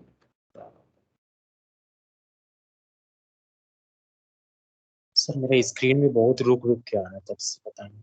तेरा नेटवर्क इशू है, तो हाँ। तेरा बार बार ऐसा हो रहा है, वो तेरा नेटवर्क इशू है। चलो एक सेकंड रुको, मेरे को एक पेज चाहिए एक्स्ट्रा।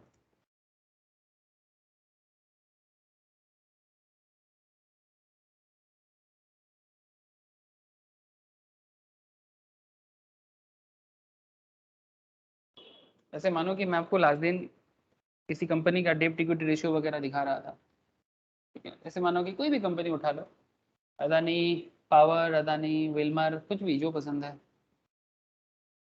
अदानी विल्मर अभी स्टॉक बहुत अच्छा परफॉर्म दिया है सर।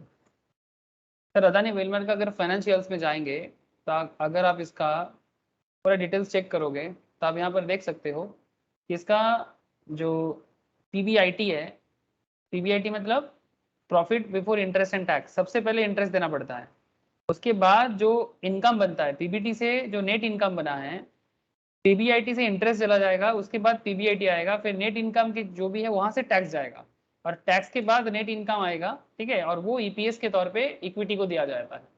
तो बेसिकली नेट इनकम जब डिस्ट्रीब्यूट होता है अर्निंग पर शेयर के तौर पे, मतलब इसको बोलते हैं EPS कैसे आता है sir, earning for equity divided by number of shares, तब आता है ईपीएस। ठीक है, तो ईपीएस जब डिस्ट्रीब्यूट हो रहा है तब टैक्स ऑलरेडी सरकार को दिया जा चुका है। जब आप नेट इनकम जब आप कैलकुलेट किए ना, ऑलरेडी आपने टैक्स सरकार के घर में जमा कर दिया। लेकिन जब आपने डिवेंचर का इंटरेस्ट भरा, कंपनी ने जब डिवेंचर का इंटरेस्ट भरा तब टैक्स नहीं दिया था। तो डिवेंचर बिफोर टैक्स आइटम है, डिवेंचर बिफोर टैक्स आइटम है, और इक्विटी आफ्टर टैक्स आइटम। तो एक आइटम बिफोर टैक्स वाला, एक आइटम आफ्टर टैक्स वाला कैसे कैलकुलेट होगा, है ना? बैलेंस नहीं होगा, इक्विलिब्रियम नहीं होगा। इसलिए क्या करना चाहिए आपको, इसलिए आपको हमेशा दोनों को आफ्टर टैक्स करके कर लेना चाहिए। ठीक है, तो 11.2 प्लस क्या करना है, वेट ऑफ इक्विटी कितना करेंगे, 20% है, इंटू 2/3।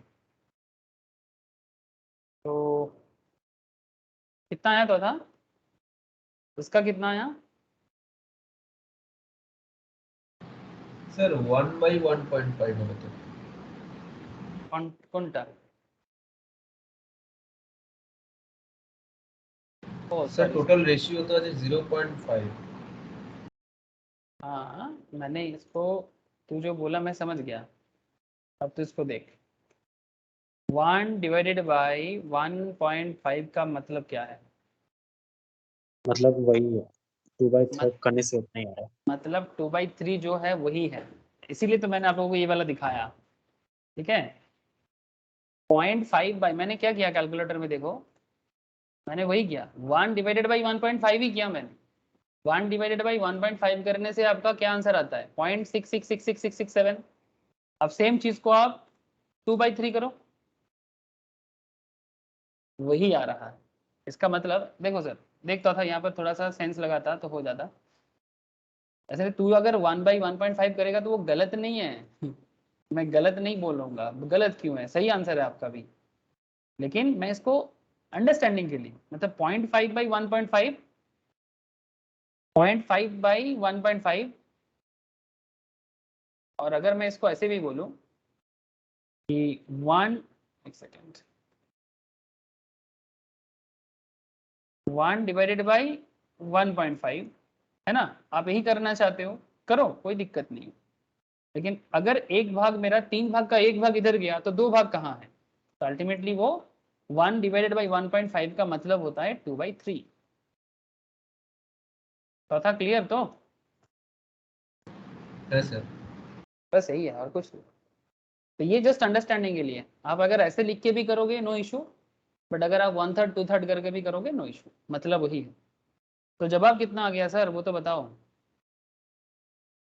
3.73 3.73 प्लस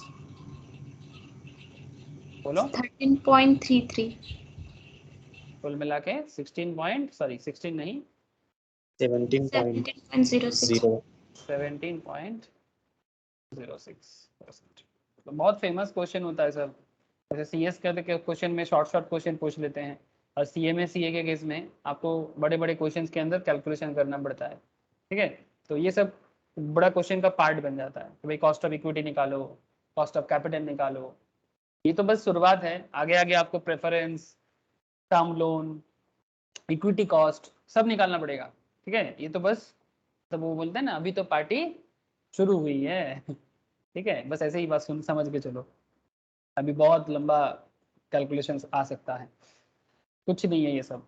लेकिन ये अंडरस्टैंडिंग पार्ट चल रहा है, कॉन्सेप्ट क्लियर करो पहले। अच्छा, तो फिर ये केसी का मतलब क्या निकला, ये 17.06 का क्या मतलब निकला सर, मतलब क्या निकला, मतलब सर मतलब फाइनेंस में बहुत ज़रूरी है। फाइनेंस में अगर आप मतलब नहीं समझे तो फाइनेंस पढ़ने का कोई मतलब नहीं है, क्योंकि अकाउंटेंसी एक सिस्टम है हिसाब रखने का, और फाइनेंस जो है उस अकाउंट से मतलब निकालने का। ठीक है, आप बात को समझो, जैसे ये अदानी वेलमर का मैंने आपको क्या दिखाया, पीएल दिखाया, है ना? अदानी वेलमर का मैंने आपको पीएल दिखाया। ठीक है, तो ये पीएल से आपको क्या समझ में आ रहा है कि ये प्रॉफिट एंड लॉस अकाउंट है, बैलेंस शीट है, कैश फ्लो है। Now question is that sir ये जो बैलेंस शीट है, पीएल है, ये एक अकाउंटिंग टेक्निक है जिसके थ्रू से आप debit, credit, journal, ledger, trial balance करने के बाद अपने फाइनल अकाउंट्स बनाया, पीएल बनाया, बैलेंस शीट बनाया, ठीक है, सब कुछ ठीक है, ये एक टेक्निक है। लेकिन अकाउंट जहां पर खत्म होता है, एफएम वहां से स्टार्ट होता है। बात समझ में आया सर? अकाउंट जहां एंड होगा, एफएम वहां स्टार्ट होगा। बिकॉज अल्टीमेटली अकाउंट्स को एनालिसिस करना ही एफएम का काम है। जब बिजनेस स्टार्ट होता है तो बजटेड अकाउंट्स, जब बिजनेस चालू हो जाते हैं जो भी रिजल्ट आता है उसके बेसिस में आपको फाइनेंशियल एनालिसिस करना होता है। इसलिए देखना सर, आप लोग जब बीकॉम ऑनर्स वगैरह करते हैं ना लोग, मैं बीकॉम लेवल में इसलिए बोल रहा हूँ बिकॉज बीकॉम में अलग अलग स्टेट में नाम है, ऐसे लिखा होता है, सिर्फ अकाउंट्स नहीं होता। बीकॉम ऑनर्स अकाउंट्स लिखा होता है क्या? सर फाइनेंस एंड अकाउंटिंग लिखा रहता हाँ, अकाउंटिंग एंड फाइनेंस बोल के लिखा होता है। देखा कभी ऐसे? हाँ, आपने बीकॉम है। हाँ ऑनर्स सर, किया? मेरे वाले में ही है हाँ, सबका ऐसा होगा लिखा ऐसा है। ही, ठीक है, अकाउंटिंग एंड फाइनेंस ऐसा लिखा होता है। तो इसीलिए लिखा होता है ना, कभी किसी ने सवाल पूछा नहीं है।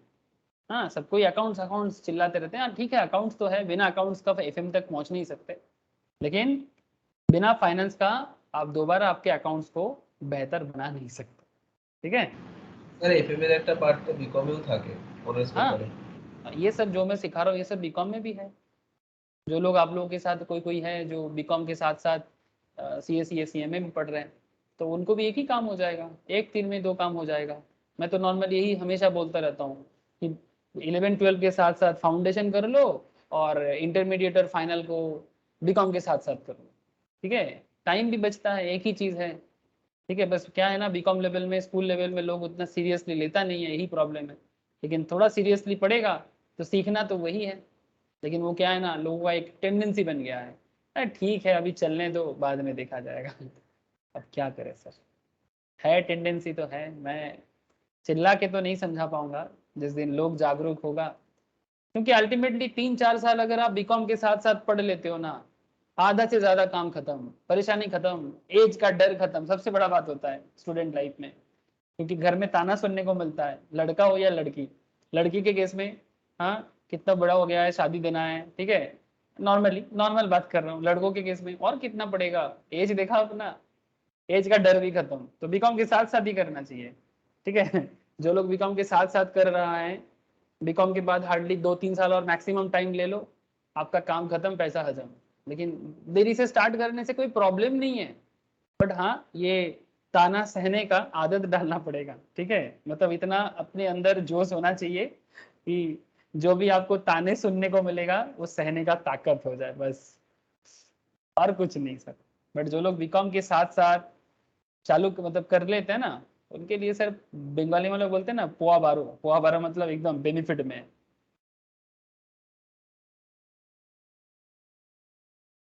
ये सब चीज बीकॉम में भी है, अकाउंट्स का हर चीज बीकॉम में है, टैक्स का हर चीज बीकॉम में है, सब चीज बीकॉम में है। बस क्या बीकॉम में लोग उस नजर से देखना नहीं चाहते जो प्रोफेशनल पढ़ने के टाइम पे आपका माइंड बनता है, यही एक फर्क होता है, बाकी और कुछ नहीं।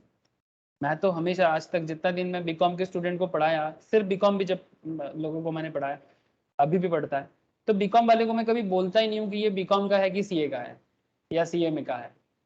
पढ़ लो, यही तो है, थोड़ा ज्यादा जानो, क्या प्रॉब्लम? बीकॉम का क्या सोच है? कॉमर्स पढ़ना है, अकाउंट सीखना है, एफएम सीखना है, टैक्स सीखना है, जो सीखना है सीखो। ये बीकॉम के लिए है, ये सीए के लिए है, फर्क मत करो। हाँ, गंगा का पानी सभी के लिए गंगा है, चाहे हरिद्वार हो, चाहे कलकत्ता हो, या जो भी हो, गंगा है तो गंगा है। कॉमर्स मतलब कॉमर्स है। अब इसमें क्या बीकॉम एमकॉम एमबीए करते हो, सीखो। लेकिन लोगों का क्या है ना, बस वही पुराना सोच। ठीक है चलो, so it is the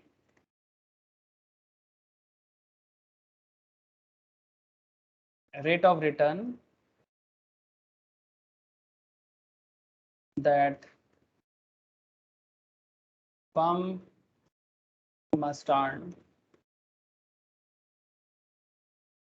to maintain its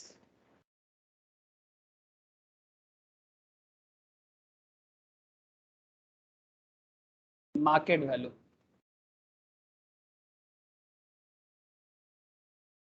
ठीक है। तो केसी क्या हो गया, ये जो 17.06 क्या हो गया, अगर बिजनेस को टिका के रखना है मार्केट से, अगर मतलब मार्केट में अपना वैल्यू मेंटेन करना है, तो 17.06% रिटर्न तो कमाओ भाई। 100 रुपया इन्वेस्ट किए ना, तो 17% मार्केट से रिटर्न जुगाड़ कर ही लो। अगर नहीं कर पाओगे तो दिन पे दिन हालत खराब हो जाएगा। ठीक है, जितना देरी करोगे उतना मुश्किल, जितना जल्दी कर पाओगे उतना अच्छा। इतना रिटर्न तो आपको मार्केट से उठाना ही है। केसी इतनी बड़ी चीज है सर। ठीक है, जैसे मैं इसीलिए मैं आपको स्टार्टिंग में पेटीएम का बात किया, पेटीएम अभी भी प्रॉफिटेबल नहीं हो पाया। ठीक है, लेकिन पेटीएम का एक सुविधा है, पेटीएम जैसे बिजनेस का, जो उसका एडवांटेज क्या है, मार्केट में एक वैल्यू बना हुआ है, बहुत सारे लोग यूजर्स यूज करते हैं, काफी पॉपुलैरिटी बना है। लेकिन रिसेंट में कुछ प्रॉब्लम भी फेस करना पड़ रहा है कि कॉम्पिटिटर बहुत सारा हो गया है। ठीक है, लेकिन सबको बैंकिंग लाइसेंस नहीं मिला, अब उसी को चक्कर में और ज़्यादा गिर गया। बैंकिंग लाइसेंस को लेके आरबीआई ने बता दिया ना, तो सब टेक्निकल रीजंस है, हो सकता है। ठीक है, चलो आगे बढ़ते हैं, बढ़ते चलो, नाम जपते चलो, आगे बढ़ते चलो। चलो क्या पढ़ना है, क्या पढ़ना है, और एक क्वेश्चन, और एक क्वेश्चन, क्या करा है, क्या करा है, सिंपल सिंपल ही पहले करा रहे हैं आपको, धीरे धीरे टफ में पहुंचेंगे। हाँ सर, क्या बोलते हैं, और एक क्वेश्चन इंट्रिंसिक वैल्यू वाला एक क्वेश्चन करो, जवाब चाहिए आप लोगों से।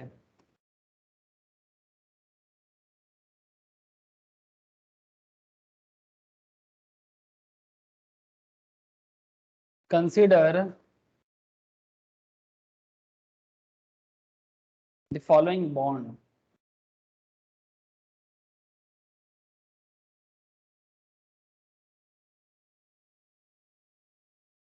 Issued by A company. आप लोग तो बॉन्ड मार्केट के बारे में आइडिया लग चुका है आप लोगों को, मतलब बात किताबी नहीं है, रियल लाइफ है। Consider the following bond issued by A company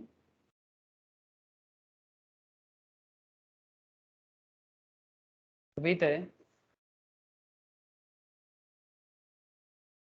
credit rating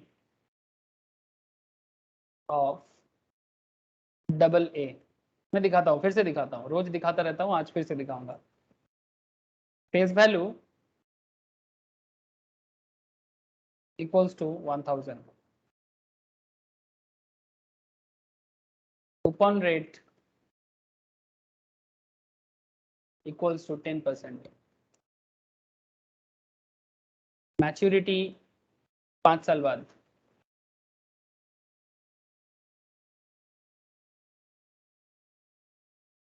right now the following yields are available। Market में जो करंट यील्ड है वो क्या है, following yields are available. Yield मतलब कितना अंदर का उत्पादन क्षमता क्षमता है, ठीक है, उत्पादन क्षमता या क्षमता। Yield as 5-year treasury,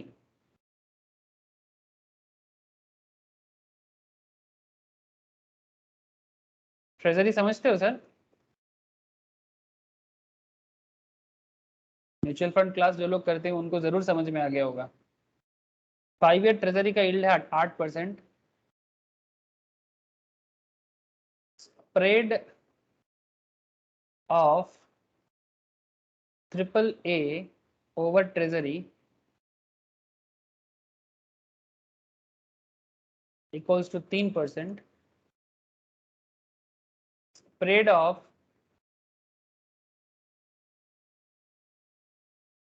AA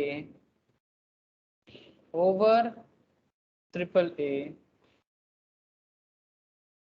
equals to 1%। ठीक है, क्वेश्चन क्या है, दादा একটু দেখাও। एक second calculate IV0 of the bond।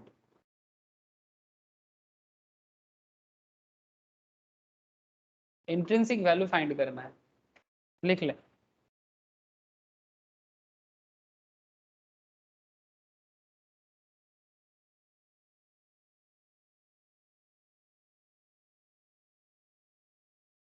होएगा। सबका हुआ? सवाई लिखे चीज रे? है सर। ओके सर, क्वेश्चन को ठीक से पहले पढ़ो सर, क्वेश्चन में पूछा क्या है, फिर मैं आपको रियल लाइफ भी दिखाता हूँ और फिर आप जवाब भी देना मेरे को। Consider the following bond issued by A company with a credit rating of AA। इस बॉन्ड का क्रेडिट रेटिंग AA है, मतलब क्या? क्रेडिट रेटिंग से ये समझ में आता है, मार्केट में कुछ बड़े बड़े क्रेडिट रेटिंग कंपनीज है सर जो रेटिंग एजेंसी की तरह काम करते हैं। जैसे वो रेटिंग कितना सारा होता है, अगर स्टॉक मतलब फाइनेंशियल वर्ल्ड को छोड़ के अगर मैं रेटिंग देखूं, जैसे क्रिकेट में कौन सा टीम क्या रैंक करता है, जैसे टीवी चैनल्स में टीआरपी, हाँ सर, टीआरपी रैंकिंग, रैंकिंग हर फील्ड में है, तो ये फाइनेंस फील्ड में भी रैंकिंग होता है। तो क्रेडिट रेटिंग जो है इसका मतलब ये जो कंपनी है जो बॉन्ड इशू किया है इसका क्रेडिट वर्दीनेस, मतलब आपसे जो पैसा ले रहा है ये पैसा आपको रिटर्न करेगा, इसका कितना चांसेस है। तो जितना हाई रेटिंग उतना हाई चांसेस रिटर्न पाने का, और जितना कम रेटिंग डिफॉल्ट होने का चांसेस बढ़ सकता है। ये कॉन्सेप्ट है, जैसे कि मैं आपको इस पॉइंट में दिखा रहा था। या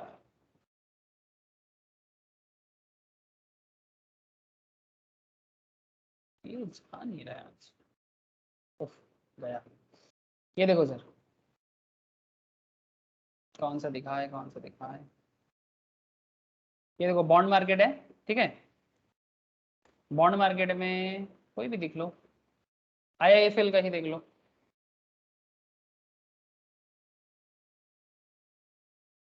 IRFC का देख लो,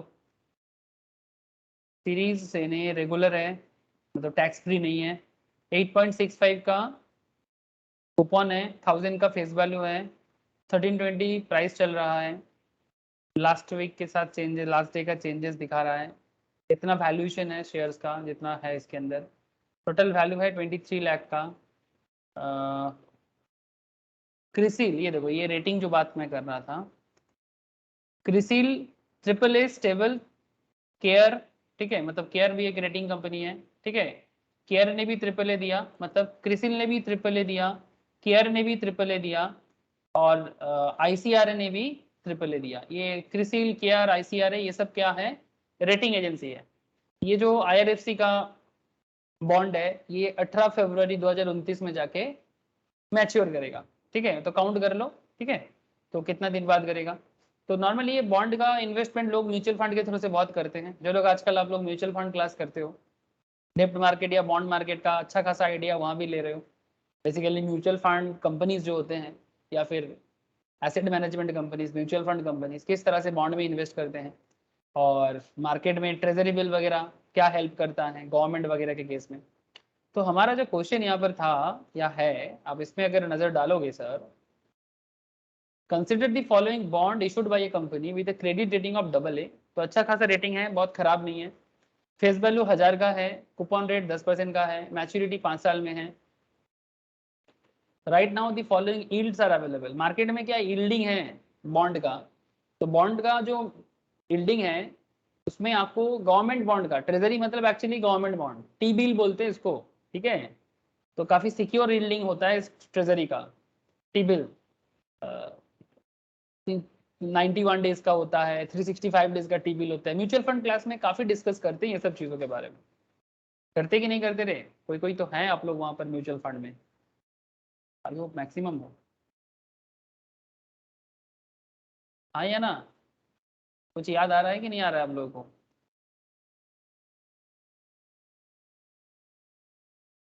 रोशनी तथा ज्योति, बोलो सा, याद आ रहा है कि नहीं आ रहा है? नंदिनी, ट्रेजरी है वगैरह दादा। कॉन्सेप्ट है ना, तो वही तो है। तो ट्रेजरी से जो रिटर्न मिलता है वो काफी सिक्योर रिटर्न है सर।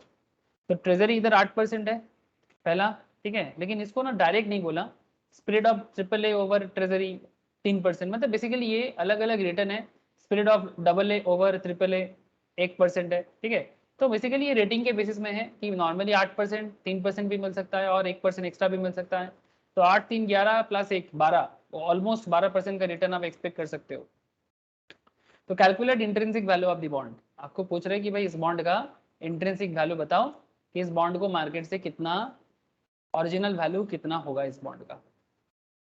तो क्या आप मुझे बता सकते हो कैलकुलेशन करके? सर कैलकुलेशन 2 मिनट में हो जाना चाहिए।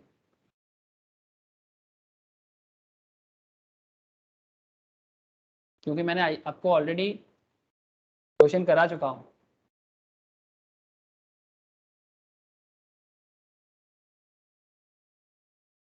बोलिए सर।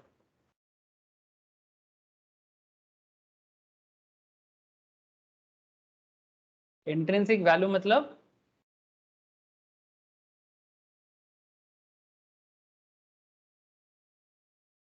शुड बी प्राइस्ड होता है सर, शुड बी प्राइस्ड। क्या होता है? शुड बी प्राइस्ड, ठीक है। जैसे यहाँ पर आप देख सकते हो शेयर का भी होता है इंट्रिंसिक वैल्यू। जैसे इसमें क्या बोला अदानी वेलमार का, सर करंट जो प्राइस है इंट्रिंसिक से ज्यादा चल रहा है, तो क्या लगता है अदानी वेलमार में भी इन्वेस्ट करना चाहिए? नो, नहीं करना चाहिए। तो सर कब करना चाहिए? 300 के नीचे आने से करना चाहिए। समझ रहे हो बात? 230 में लिस्टिंग हुआ था ये, 230 या 210 में, दो ज्यादा दिन नहीं हुआ, 2-3 महीना हुआ शायद।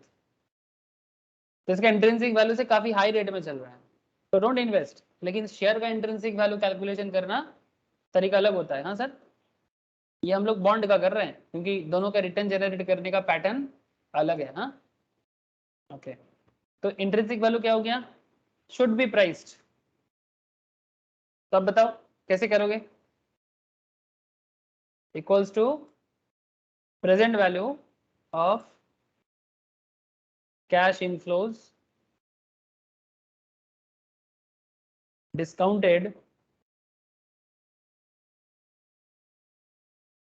at required rate of return। कितना हो जाएगा required rate of return? Hello,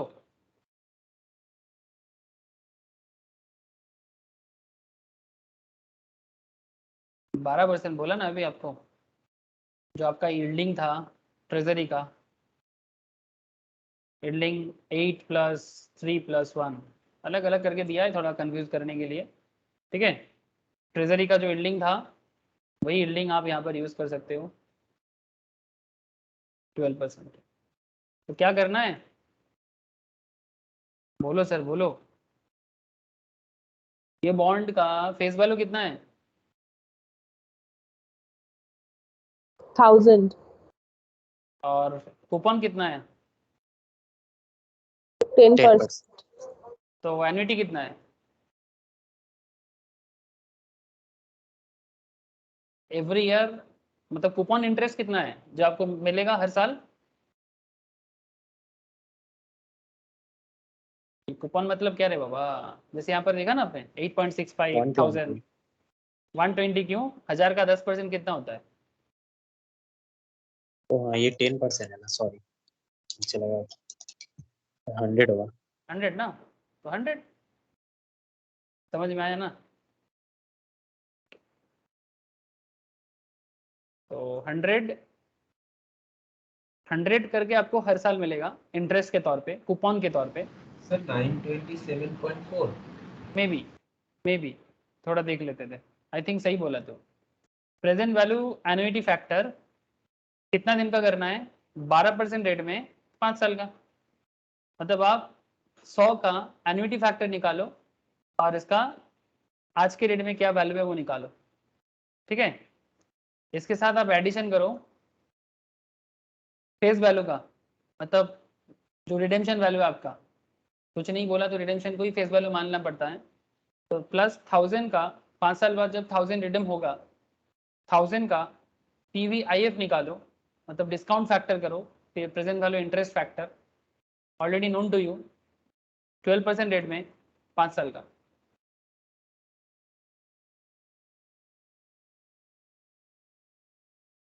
sir ये एन्युटी फैक्टर करना है और ये डिस्काउंट करना है, कैसे करोगे? पता है ना आप लोगों को?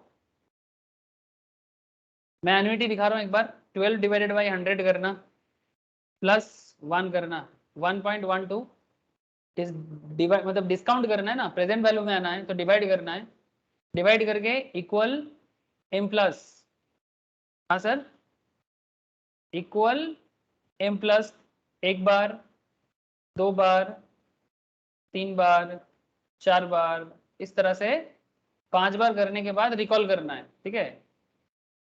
याद है ना?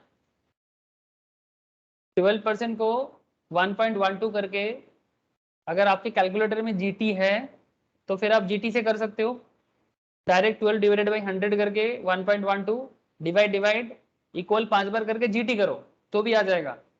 और अगर आपके कैलकुलेटर में जीटी नहीं है तो 1.12 इक्वल्स एम प्लस इस तरह से 5 बार करने के बाद एमआरसी या मेमोरी रिकॉल जो आपके बटन है उसको दबाओ, आपका फैक्टर आ जाएगा। तो ऐसा, और उसको 100 के साथ इंटू करो, आपको पता चल जाएगा कि 100 का क्या वैल्यूएशन है। बताओ सर मुझे कितना हो रहा है? কথা কত হলো? 100 টাকার প্রেজেন্ট ভ্যালু অ্যানুইটি ফ্যাক্টর কত হচ্ছে? 3.604 3.604, এত কম? আরে এটা হচ্ছে হ্যাঁ স্যার 100 টাকার, एक सेकंड 4.844 मैं भी थोड़ा देख लेता हूँ, मेरा कंप्यूटर वाला कैलकुलेटर काम नहीं करता ना, इसके लिए मुझे ये वाला करना पड़ेगा, मैं हाथ से कर इसको रहा हूँ। 100 से इंटू करने से बहुत ज्यादा आ रहा है। 1.12 डिवाइड इक्वल एम प्लस 1 बार 2 बार 3 4 5 रिकॉल इंटू 100, 360 होगा ना? हाँ 360.4 सर हाँ मतलब 3.604 के साथ 100 को इंटू तो करो। 360 ঠিক আছে, ঠিক सही है স্যার আপনি তো ফ্যাক্টর জানতে চাইলেন। ও আচ্ছা, আমি ফ্যাক্টর বলেছিলাম না, ठीक है सर, ठीक है, फैक्टर जो भी आएगा उसको इंटू 100 करना सर, तो आपको मिल जाएगा 360.48, है ना? मतलब 100 करके जो आपको 5 साल 12% रेट में मिलेगा उसका आज का वैल्यू यही है। और 1000 का प्रेजेंट वैल्यू निकालो सर, इसको कैलकुलेट करने का तरीका बड़ा सिंपल है, 1.12 0.567 अच्छा 1.12 डिवाइड, ठीक है, जितना इक्वल है उतना दो, 1 2 3 4 5 0.567, इसको इंटू कर देना 1000 के साथ,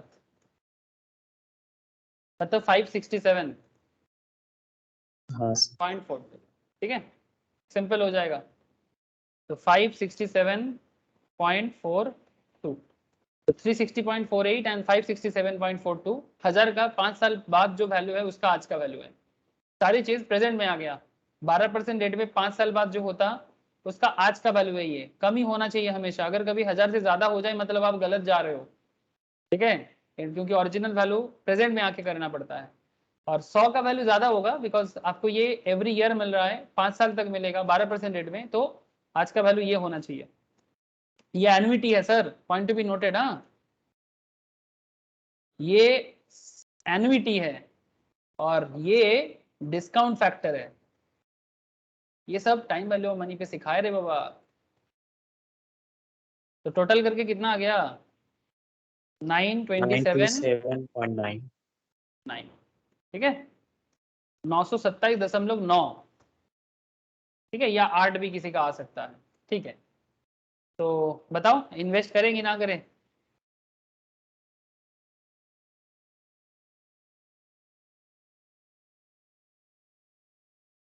क्या पूछा था, क्या क्या क्या, क्या कुछ पूछा था क्या? मार्केट रेट कुछ दिया था क्या? ना दादा ओ तब मार्केट रेट नहीं था, ठीक है, मार्केट प्राइस नहीं दिया था तो फिर आप यहाँ पर नहीं बता सकते इन्वेस्ट करना चाहिए कि नहीं चाहिए, बट इसका ओरिजिनल वैल्यू आपको पता चल गया, ओरिजिनल वैल्यू 927 है, ठीक है। तो दिस इज योर IV0, ठीक है। अगर मार्केट रेट देता तो आप समझ जाते, अगर मार्केट रेट इससे कम होता तो इन्वेस्ट कर देते, अगर मार्केट रेट इससे ज्यादा होता तो इन्वेस्ट नहीं करते, ठीक है ना। अरे बात समझ में आ रहा है या नहीं? है सर। हाँ सर। कैसा? ओके, ये सब था investor point of view sir. Sir अब क्या कुछ कंपनीज पॉइंट ऑफ व्यू में बात किया जाए? इन्वेस्टर पॉइंट ऑफ व्यू तो देखा आप लोगों ने, इस तरह से आप ये सब मार्केट को भी देख सकते हो, ठीक है। कर सकते कि नहीं कर सकते? अरे बिल्कुल कर सकते हो, सारा इन्फॉर्मेशन तो यहाँ पर भी है, ठीक है। तो इन्फॉर्मेशन लेके कैलकुलेशन करना और मुझे बताना कौन सा बॉन्ड सही चल रहा है, सजेस्ट करना सर। हाँ ओके। अरे बन जाओ एनालिस्ट, कौन रोकता है आपको। Stage 2,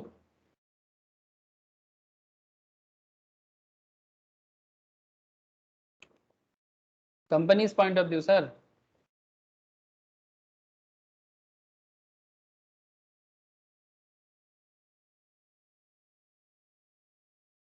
companies point of view क्या है, थोड़ा सा समझते हैं चलो। फॉर एनी कंपनी, नहीं for any source of finance,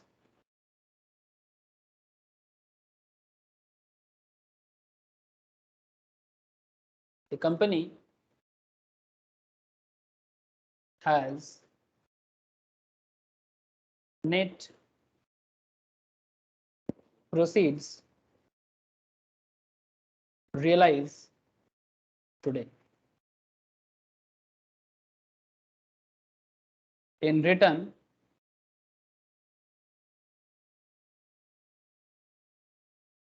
the company suffers a series of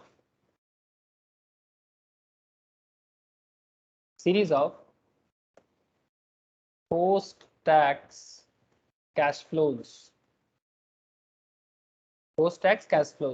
ठीक है, टैक्स देने के बाद का, इसको हम लोग ऐसे डिनोट कर सकते हैं C1 C2, मतलब कैश का फ्लो है C1 C2 dot dot dot up to CN, number of हो सकता है, डोंट वरी अभी समझ में आ जाएगा।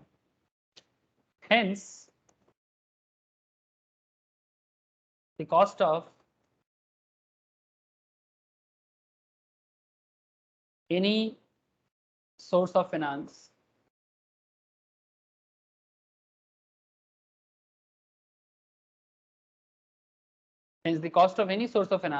is दादा suffers এর পর কি লিখেছে? series of post-tax cash flow, C1 C2 up to CN. Hence the cost of any source of finance is the discount rate that is R in the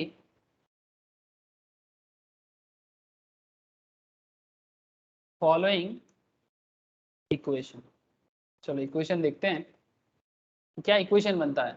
equation देख के घबराने का जरूरत नहीं है, मतलब ये एक्चुअली बिजनेस का एक कैलकुलेशन करने का पैटर्न है। Realise today, as a finance manager हमेशा इस तरह से सोचते हैं कि भाई मैं आज क्या रियलाइज कर रहा हूँ, नेट प्रोसीड्स रियलाइज टुडे।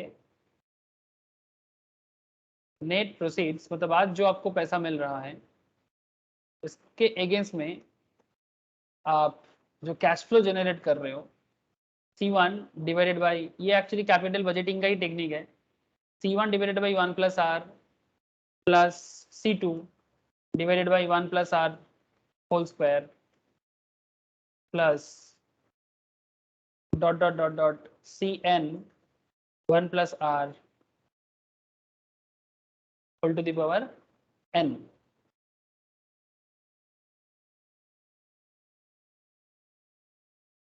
मतलब बिजनेस को आज जो रियलाइजेशन होता है या जो कैपिटल वो फ्लो करा रहा है, बदले में उसको जो कैश का फ्लो उसके पास आता है उसको कैलकुलेट करना पड़ता है कि इंटरनल, ये जो आर है ना सर, ये आर थोड़ा बदमाश है, ये इंटरनल रेट ऑफ रिटर्न है, ये फाइंड आउट करना कैपिटल बजटिंग में सीखेंगे।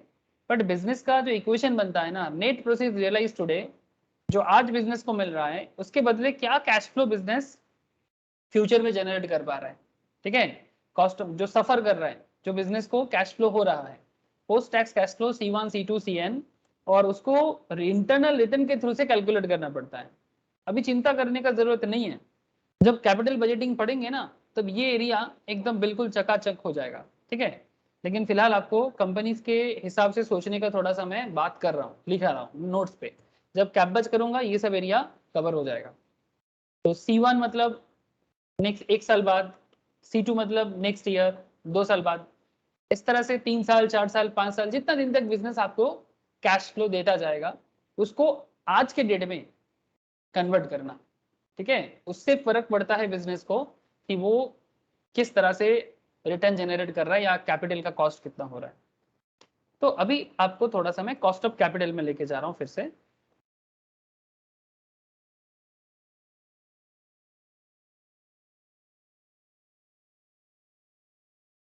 सेम कॉन्सेप्ट जो हम लोगों ने वहां पर इन्वेस्टर के तौर से सोचे थे, इन्वेस्टर के तरफ से सोचे थे, in case of again plain vanilla bond.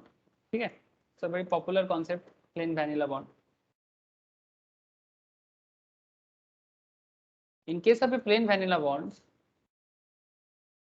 all this logic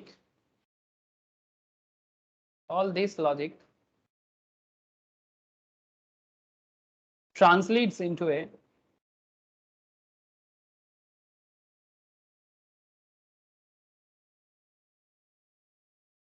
shortcut approx formula.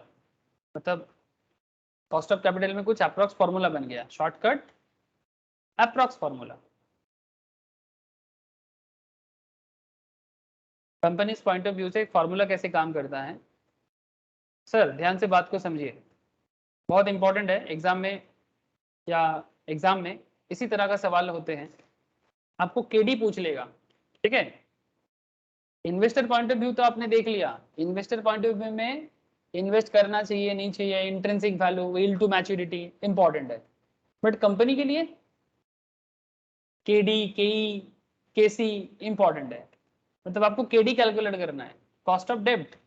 मतलब मार्केट में जो कंपनी बॉन्ड इशू कर रहा है, जैसे मैं आपको एक एग्जांपल के तौर पे देखता हूँ मार्केट न्यूज,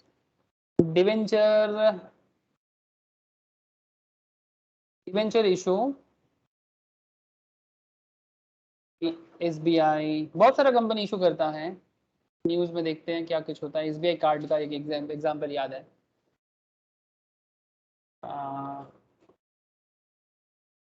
ये देखो,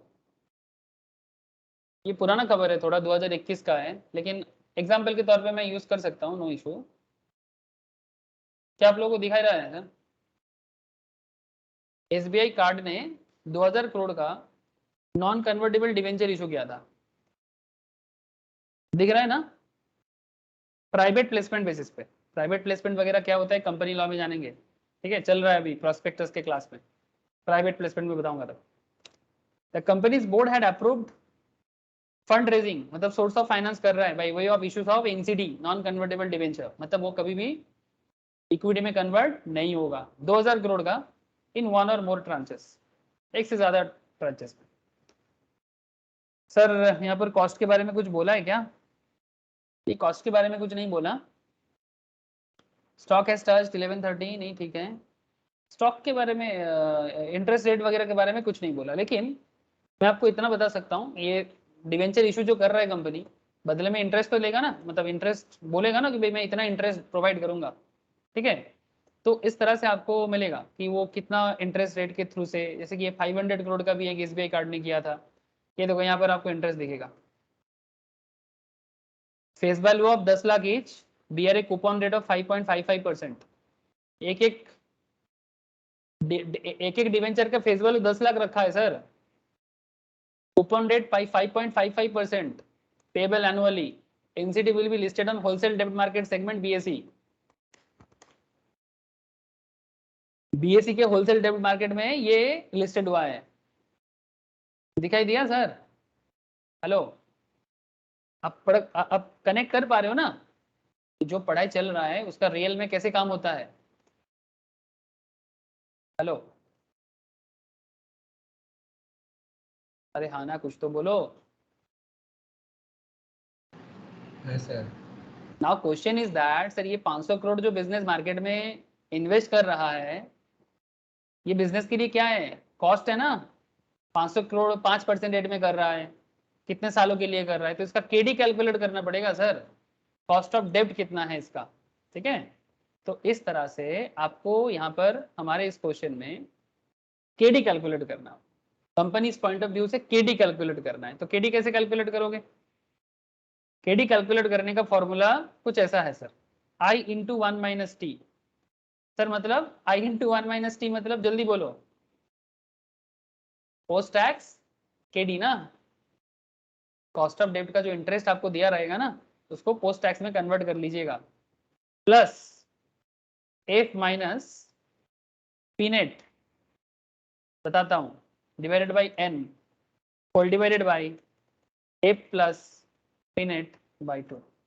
देखो सेम कॉन्सेप्ट है ना जो YTM का कॉन्सेप्ट था, लेकिन क्या बदल गया? अरे बस कुछ पॉइंट बदल गया, मतलब क्या बताओ उसको, टेक्निक थोड़ा सा, मतलब नाम बदल गया। यहाँ पर सिर्फ आई था, यहाँ पर आई इंटू 1 माइनस टी आ गया, ठीक है? बस थोड़ा बहुत कैरेक्टर बदल गया और कुछ नहीं, कॉन्सेप्ट वही है। इन्वेस्टर से कंपनी पे आ गए। अब देख लो यहाँ पर हर एक का मतलब क्या है, सर बोलो। ये पी नेट क्या फ्लोटेशन कॉस्ट वाला पी नेट?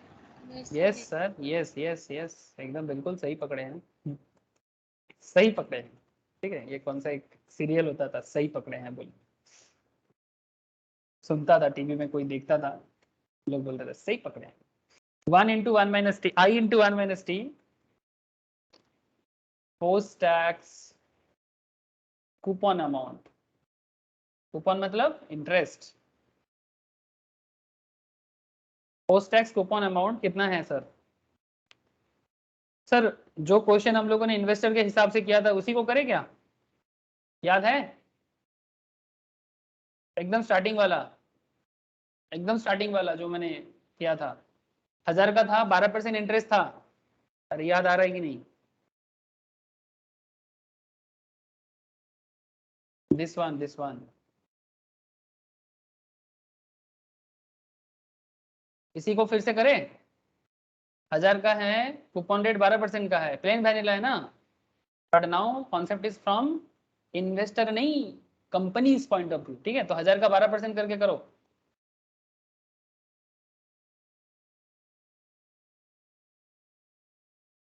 कितना होता है बोलो सर?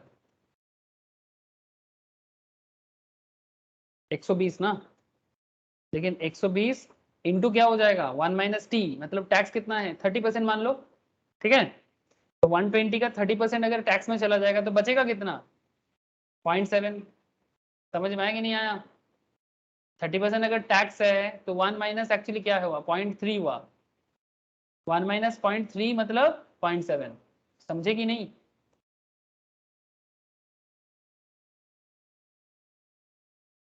सर ये अभी बस एग्जाम्पल के लिए पोर्ट कर रहा हूँ, बाकी जब क्वेश्चन कराऊंगा आपको और क्लियर हो जाएगा। 120 का 0.7 कितना होता है? 0.7 चला जाए, अगर 0.33 चला जाए तो 120 का 0.7 आपको बचता है, तो कितना हो जाएगा, 84। 84। Thank you sir. अच्छा एफ कितना होगा? एफ का मतलब है रिडेम्पशन अमाउंट,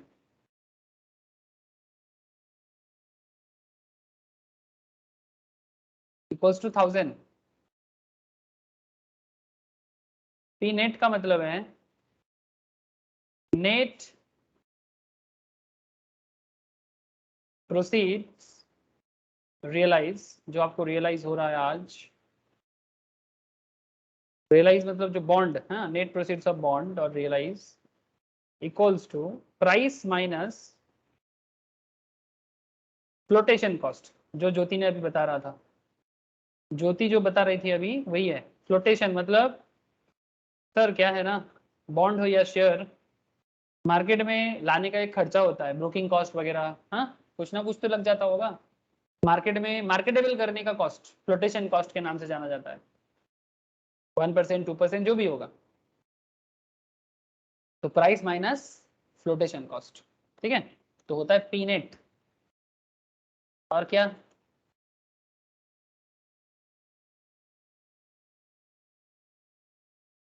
और कुछ तो नहीं, सब तो बाकी हो गया, बस यही तो चाहिए था। इसी से केडी निकल जाएगा सर, इसी से केडी हो जाएगा।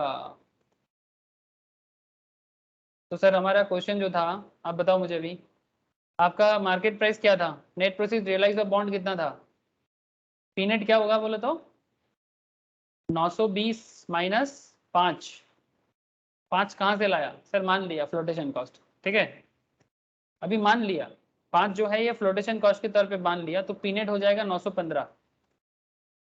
अगर ऐसा है तो केडी अप्रोक्सीमेटली इक्वल्स टू क्या होगा, 84 plus F minus P net 915 divided by 5, that is flotation, मतलब आपका 5 मतलब 5 साल, ये 5 मतलब 5 साल, हाँ सर, ये 5 मतलब नंबर ऑफ ईयर, हाँ, होल डिवाइडेड बाई ये 5 मतलब फ्लोटेशन, ब्रैकेट में लिख दो।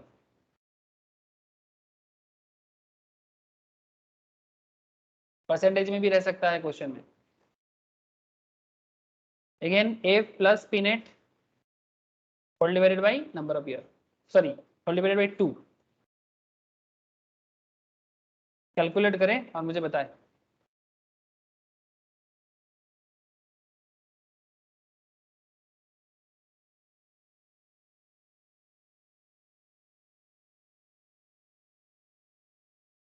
कितना हो रहा है सर,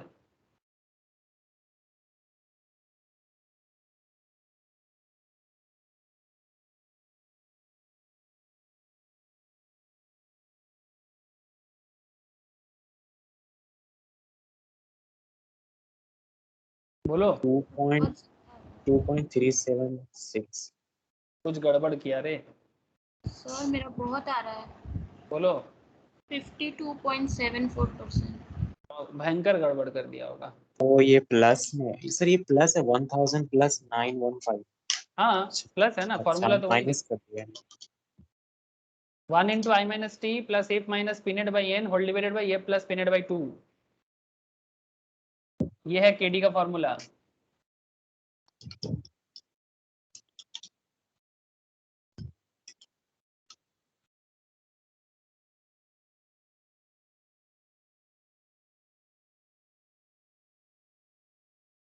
और भी कम हो रहा है।